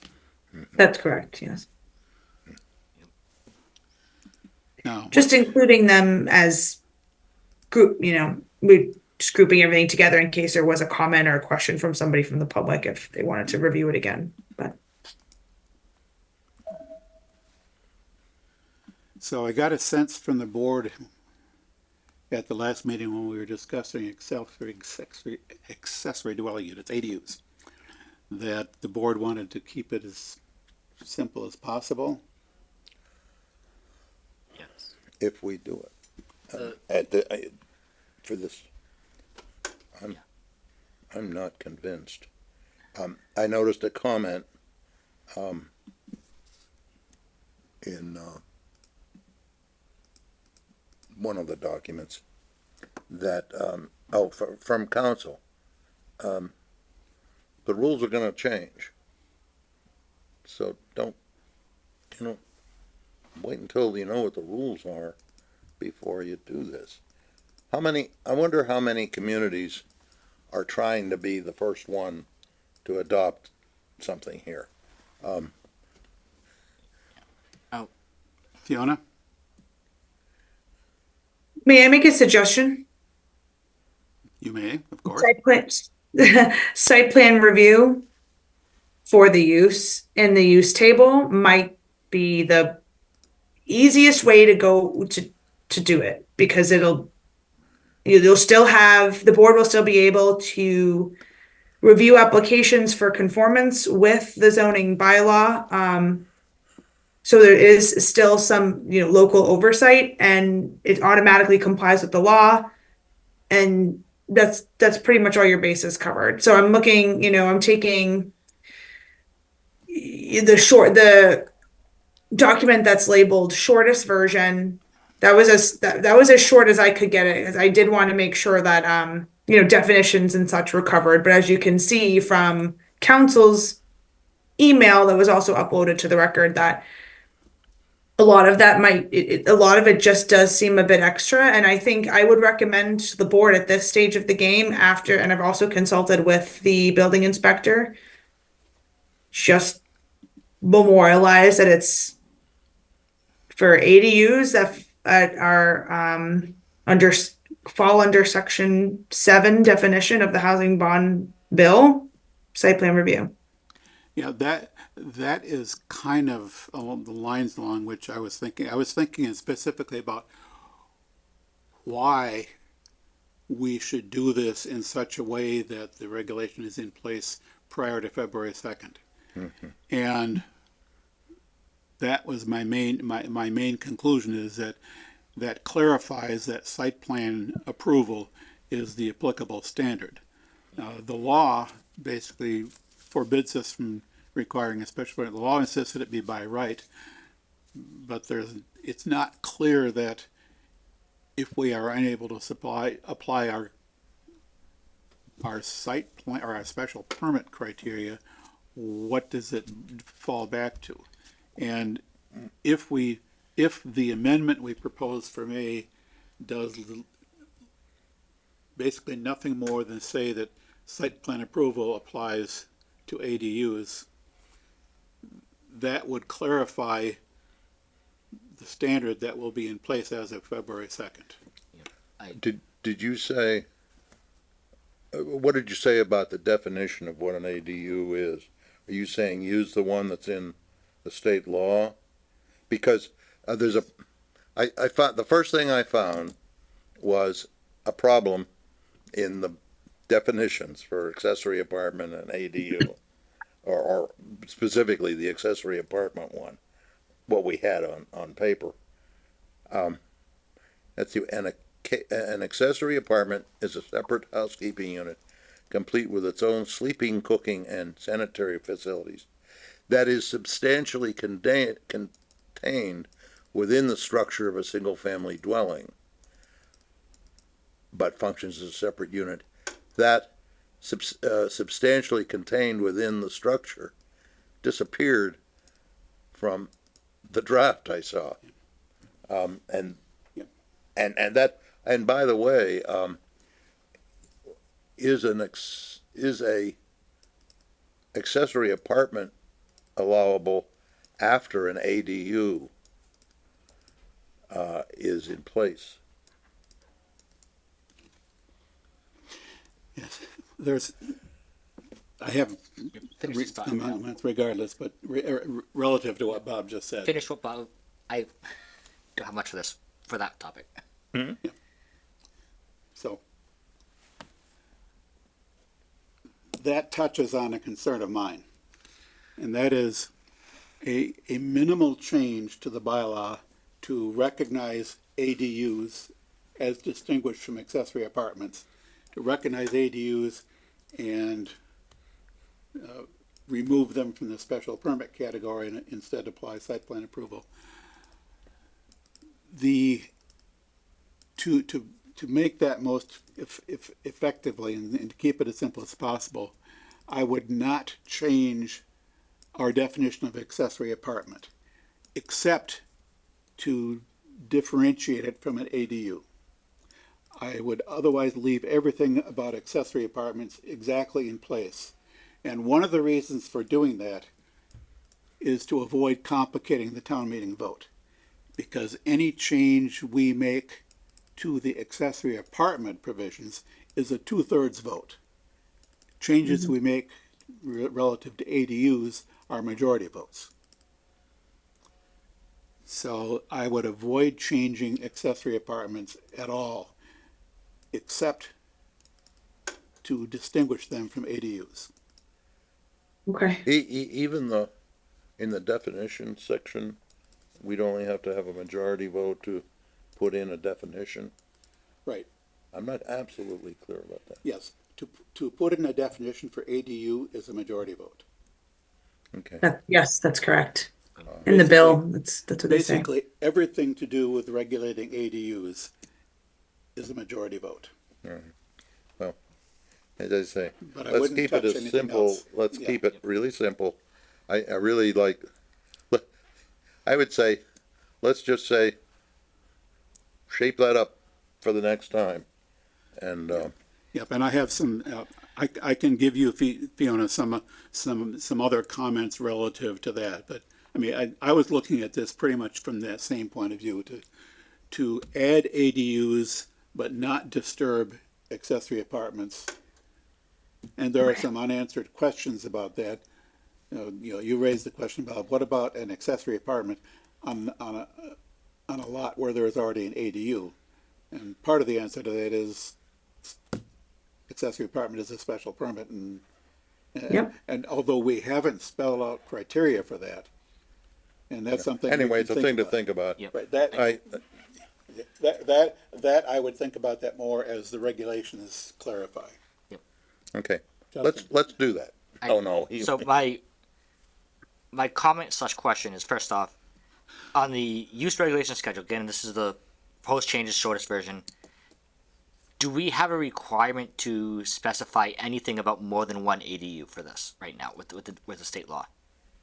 No, you don't have to. You do not have to. My recommendation for bringing this to town meeting in the spring would be keep it in the use regulations schedule, this line 17, and across the board. What? Put it no across the board for more than one. That way they were not changing Well, anything, but we're still defining it in that I'm more not- than one. I'm not sure what you're saying, maybe. There is, in the shortest version, Appendix A, use regulation schedule, they added accessory dwelling unit ADU not larger than gross floor area, etc., and with the site plan review. Then we had a 17 for more than one ADU as defined in section 2 of the zoning bylaw that has a special permit for all the residential zones. But my concern is that if we are allowing more than one per planning board approval in some fashion, this whole thing will fail at town meeting. Okay, that's fair. Yep. No, that's fine. And that's something that I'm totally. when we were on a webinar with EOHLC, they made a point to say that special permit is discretionary for more than one, and you can make sure to memorialize that in your bylaws, but you do not have to. So I don't see an issue with that. Like I said, I think we should still call it out as a separate thing so that there's no question that we're talking about more than one being not just site plan review, that's just a no. And I wouldn't be opposed to having them be special permits, but my goal is to allow us to, in my mind, is to allow the bylaw change to align with the state law first, and then we can argue if we want to change that in the future. Yes, on that, to that point, the state law does say that a second and subsequent ADU in the same lot as an existing ADU must be by special permit. Must be. Must be by special permit. And what Fiona is related to is that the EOHLC is basically saying that that also allows for the possibility that we simply don't allow them at all. But Yeah, okay.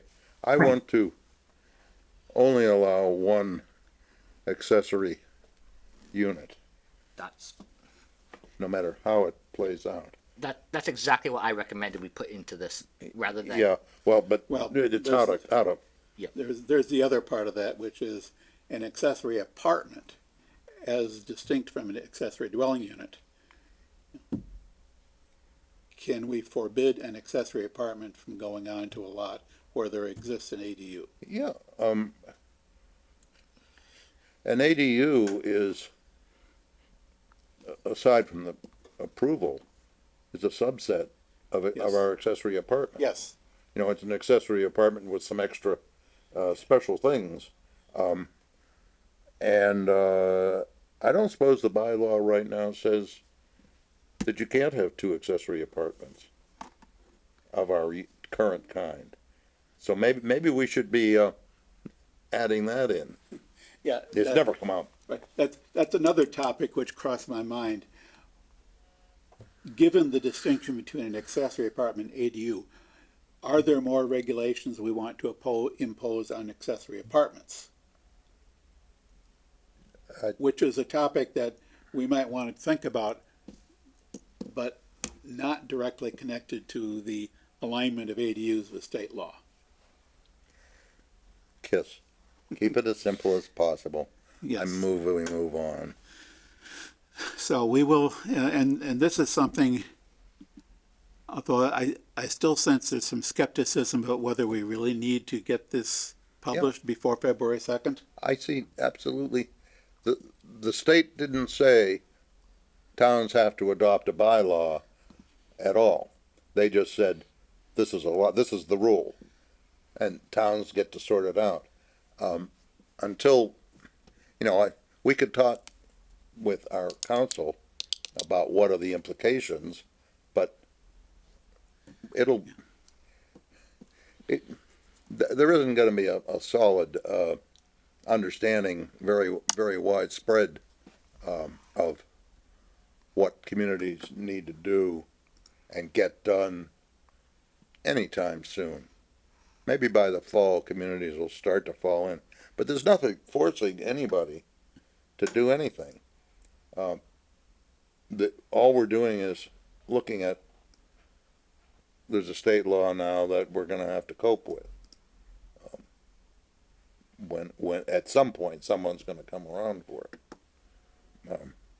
And I just as soon deal with it when that time comes. Yeah, just as an interesting observation in this category of zoning bylaws for ADUs, occasionally when I have some time to spare and I don't know what else to do with myself, I will read the Attorney General's approval letters for various bylaws. And lately, they've been approving several towns' accessory dwelling unit bylaws, which have been passed either in the fall or even back in the spring, which have been passed without any attempt to conform to the new state law. And so they're processing changes that are perfectly legal under the existing regime up until February 2nd. The Attorney General is advising these communities to make sure that after February 2nd, they do not apply their zoning bylaw in a way that violates the new state law. And, okay. They've been reminding them that you're gonna wanna make some changes. And whether or not we do something that gets a letter from the Attorney General, that's what we're gonna do. We're gonna apply our bylaw, as required. So I have some thoughts on the matter. Some advice from council would be useful as to what happens in Grafton come February 2nd if we have not effectively put a new bylaw in place by publishing our plan to change the bylaw. And I think likely the only question that arises is how does it get approved, given that it's not special permit. We cannot enforce a special permit anymore. for It- an application under that, that fits under Right, for any the application that, ADU law. right, fits within the ADU definition. So we'll go through what we would go through for an accessory apartment, except we won't require a special permit. We won't have a special permit vote, and we won't have conditions that would go with a special permit. And it's But debatable. the site plan will still apply. It's debatable whether we could enforce a site plan. Whether Well, we could enforce them to You can. apply for a site plan. Yeah, it's, You can. until they get some court to say, no, that's another thing. You gotta get a site plan and you gotta get a special permit now. Well, okay, now you don't have to get a special permit, but the site plan is still there. We roll a site plan in under That thought has crossed my. special permit when it applies.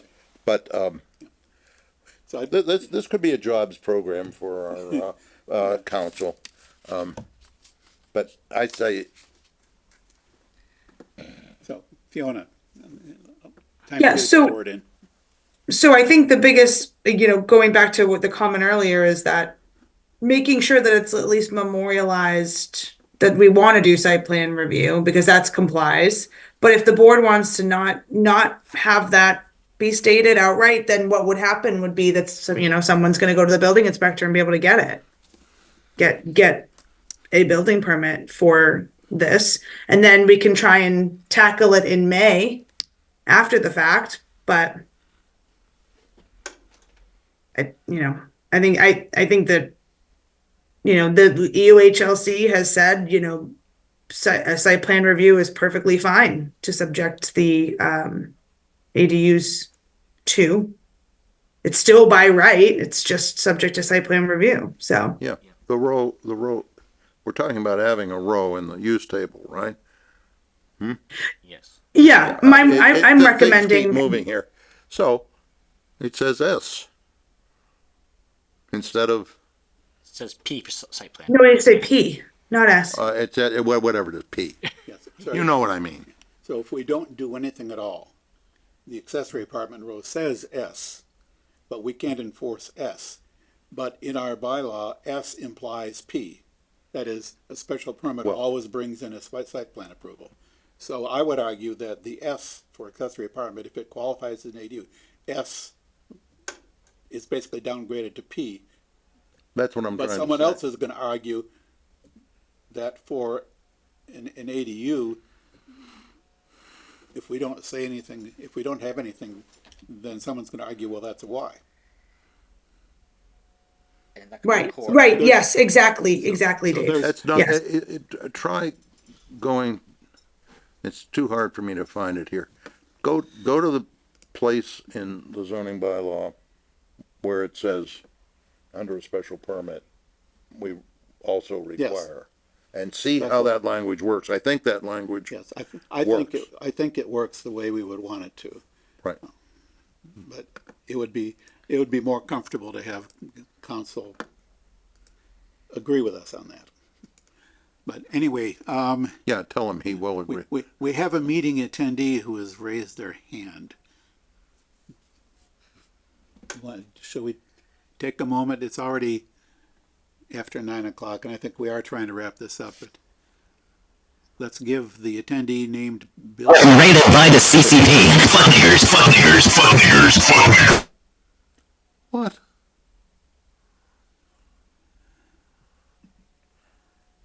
All right, that Is was, that someone trying to break into our? Yes, that was.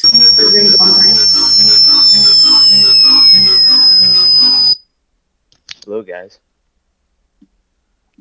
that must be Hello, everyone.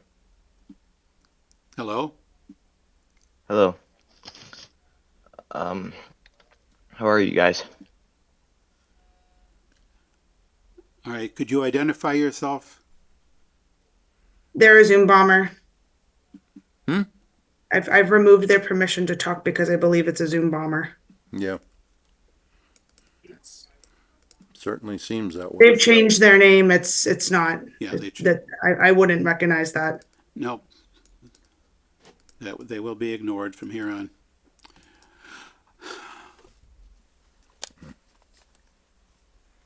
All right, so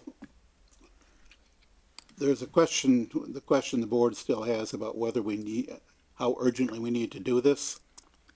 Well, I think I hear that we would like to be sure we're clear on what happens if we leave the existing bylaw in place at least through May. What happens come February 2nd, what changes and what doesn't change. There's also a pretty clear sense that we want to keep these changes, whenever we do them, as simple as possible.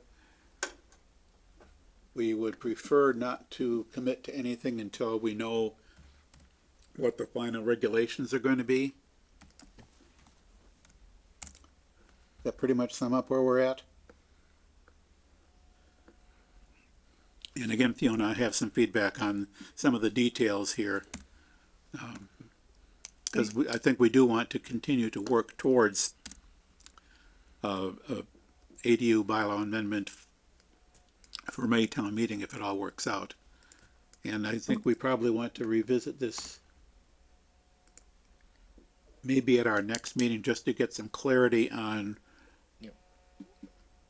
what the point would be of trying to change it or put something in place before February 2nd.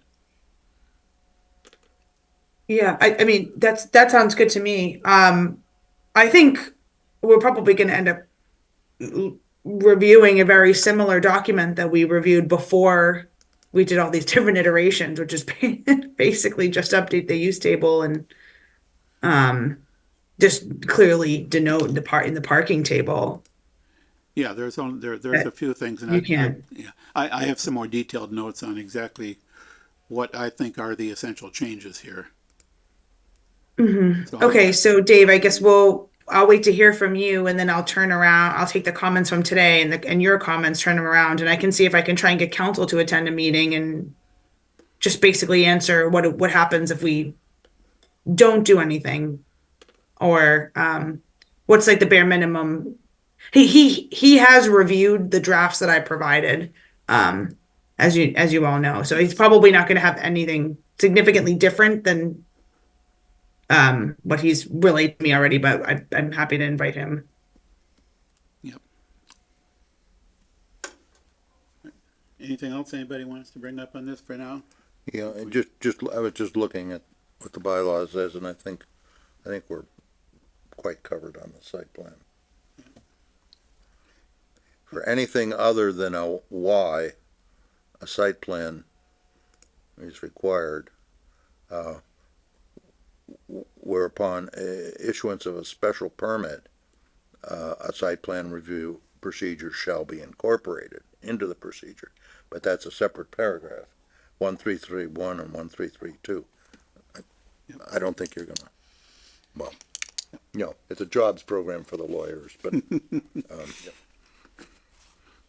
I don't think All right. it's a big hazard right now. I'll work with Fiona a little bit on this. We'll punt this as a board, at least to our next meeting. Mm-hmm. Sounds good. Do we have any bills? Let's see. I do believe. I move that we pay our bills. I would rather move that we authorize payment, or we approve a payment of our bills. I will second your motion. Thank you. Moved and seconded that the board approve payment of the bills. Any discussion of the motion? Hearing none. Mr. Wood? Aye. Mr. Hassan? Aye. Mr. Venkatraman? Aye. Mr. Robbins votes aye. Motion carried unanimously. We get to pay our bills, or we get to get our bills paid. We have no minutes of previous meetings. We have a staff report. Yeah, I can do it quickly. So I've been working with a few different groups. I've been talking to the Trails Committee about what they would like to do and what they would like to see, and trying to help them with grant opportunities and other opportunities that are available for them. I think they're still trying to get their bearings, so we're planning on having a meeting with them, Concom, Select Board's office, and a few other groups that Grafton Land Trust and a few other trails related committees to basically strategize and see how each group wants to handle ongoing trail maintenance and whatnot. Other than that, Affordable Housing Trust was supposed to have their goals workshop the other night. They weren't able to do that, so that's going to be at their next meeting in January, date to be determined. I am I've gotten a lot of inquiries about potential zoning changes at town meeting. I don't know if the board has been privy to the information that was shared at the last select board meeting, but there's an interest on behalf of the select board to bring forward a noise and odor bylaw. So still trying to kind of work through what that would look like and continue to talk. I strongly suggested that a member of the select board or maybe even a joint meeting of the select board and the planning board to see what that would look like, or at least have them attend a meeting and have a conversation with you folks. Yeah, they discussed several alternatives for dealing with noise and odor, particularly with odor control. And the alternative they liked the best was a zoning bylaw. Yeah. Well, that we developed for them. Yes. And sometimes do that kind of thing by means of a general bylaw. Well, I asked that question somewhere, and I was, we want a zoning bylaw. The thing is that zoning bylaws have non-conforming prior use, whatnot. Whereas general bylaws, I've been told, apply. Yeah. When you adopt them, they apply. And so there's that conversation to be had. Maybe we need a subcommittee, Dave, to meet with somebody from over there. We'll deal with that next year. We'll deal with everything we have to deal with next year, because next year's only about 2 weeks away. But maybe we should have a couple people and go have a little conversation. Yes. They come. Okay, sorry, we interrupted you. No, that's okay. Yeah, I mean, I think that conversation between the two boards definitely would be worthwhile. So I can talk to Evan about that. Well, I think a subcommittee might make more progress for getting started, because if you've got 10 people talking about technical stuff, how do you measure smell? How do you measure noise? You're going to spend 2 hours and not have gotten anywhere. You need to have a smaller circle, kind of focus in and get something together. Yeah, maybe But an in any appointee. case, whatever they want. Okay, and yeah, I think that's pretty much it. I've also gotten a lot of inquiries about what planning can do to preserve trees in town. I've been talking to the conservation and recreation departments. They both approached me. We're trying to kind of work through what this is going to look like. I mean, will it live in zoning? Will it live in general? Will it be a fee that's through the building permit process if you're removing a tree on your property? There's also other implications, like it gets a little hairy when you're starting to tell people what to do on their private property. So and then what if it's, some other added complications are like, oh, if the tree is dying, it's well within somebody's right to remove it, to reduce the risk of life and property. But yeah, so that's just something, these are kind of rudimentary conversations that we're having that I wanted the board to be privy to. Still unfolding, and I don't know if it would be anything that would be ready for spring. So I'll continue to update you all on that. But yeah, I think other than that, I've got a lot going on. It's a lot of grant stuff, a lot of people coming to my office inquiring for assistance with applying for grants and that type of thing. So I'm happy to answer any questions or talk about anything in particular that the board would like me to. The trees. How about getting the people that are looking for that to point you at some places that have rules?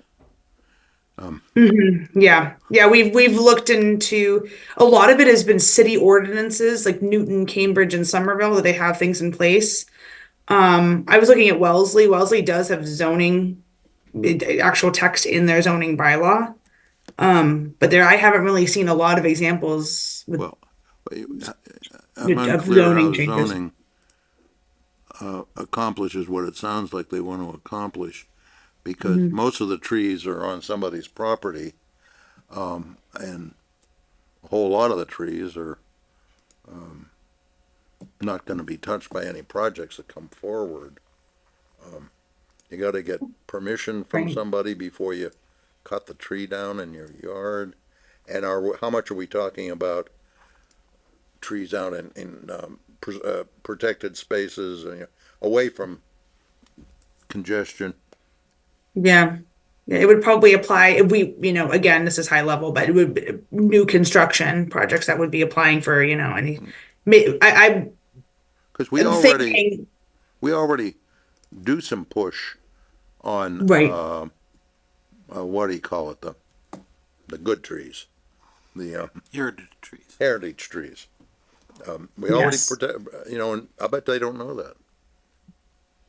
Yeah, right. I've been talking to a few folks and I said, we always condition our permits to make sure that we're trying to preserve trees along the limit of work. And if it's any shade trees in the right of way, and then we have, the shade tree bylaw and what have you. But, I'm definitely interested in researching this further. And yeah, a part of me is at least preliminarily thinking that it's probably going to be an additional permit that's administered through either DPW or building or something where they physically apply and pay me a nominal fee to remove a healthy tree and then pay it into a tree fund or something, who knows, but it's a lot of specifics to be worked out. It's like a fee schedule and how do we arrive at that and who's going to enforce it, and policing that is a whole thing, and Yeah. it just involves a lot of work. So we got to go back to the drawing board on it, but As it happens, I have about 5.5 acres of trees, and some of them really should come down to protect the house, and I don't want to be having to get a permit to take down the trees that are hanging over the house, when I have 5 acres of woods. right, like in practice, it'll probably involve some sort of interview process with these cities that have successfully implemented these programs and see how they are navigating some of those complexities. They have a lot less trees, a lot less places Yes, that's for true. trees. They do. Okay, anything? Anything else? Are there No, I don't think so. anything else, Fiona, from you? Nope, we've always got 1,000,001 things going on anytime, so. But no, I think I'm all set for tonight. Do we have any reports from planning board representatives on town committees and CMRPC? Hearing none. Do we have any other items which may lawfully come before the board? Hearing none, it's not. I move We we don't need a adjourn. vote to extend past 10 o'clock. I hear a motion to adjourn in a second. Mr. Wood, Aye. Mr. Hassinger, Aye. Mr. Venkatraman, Aye. and Mr. Robbins votes aye. Motion carried unanimously. We are adjourned, not to meet again until next year.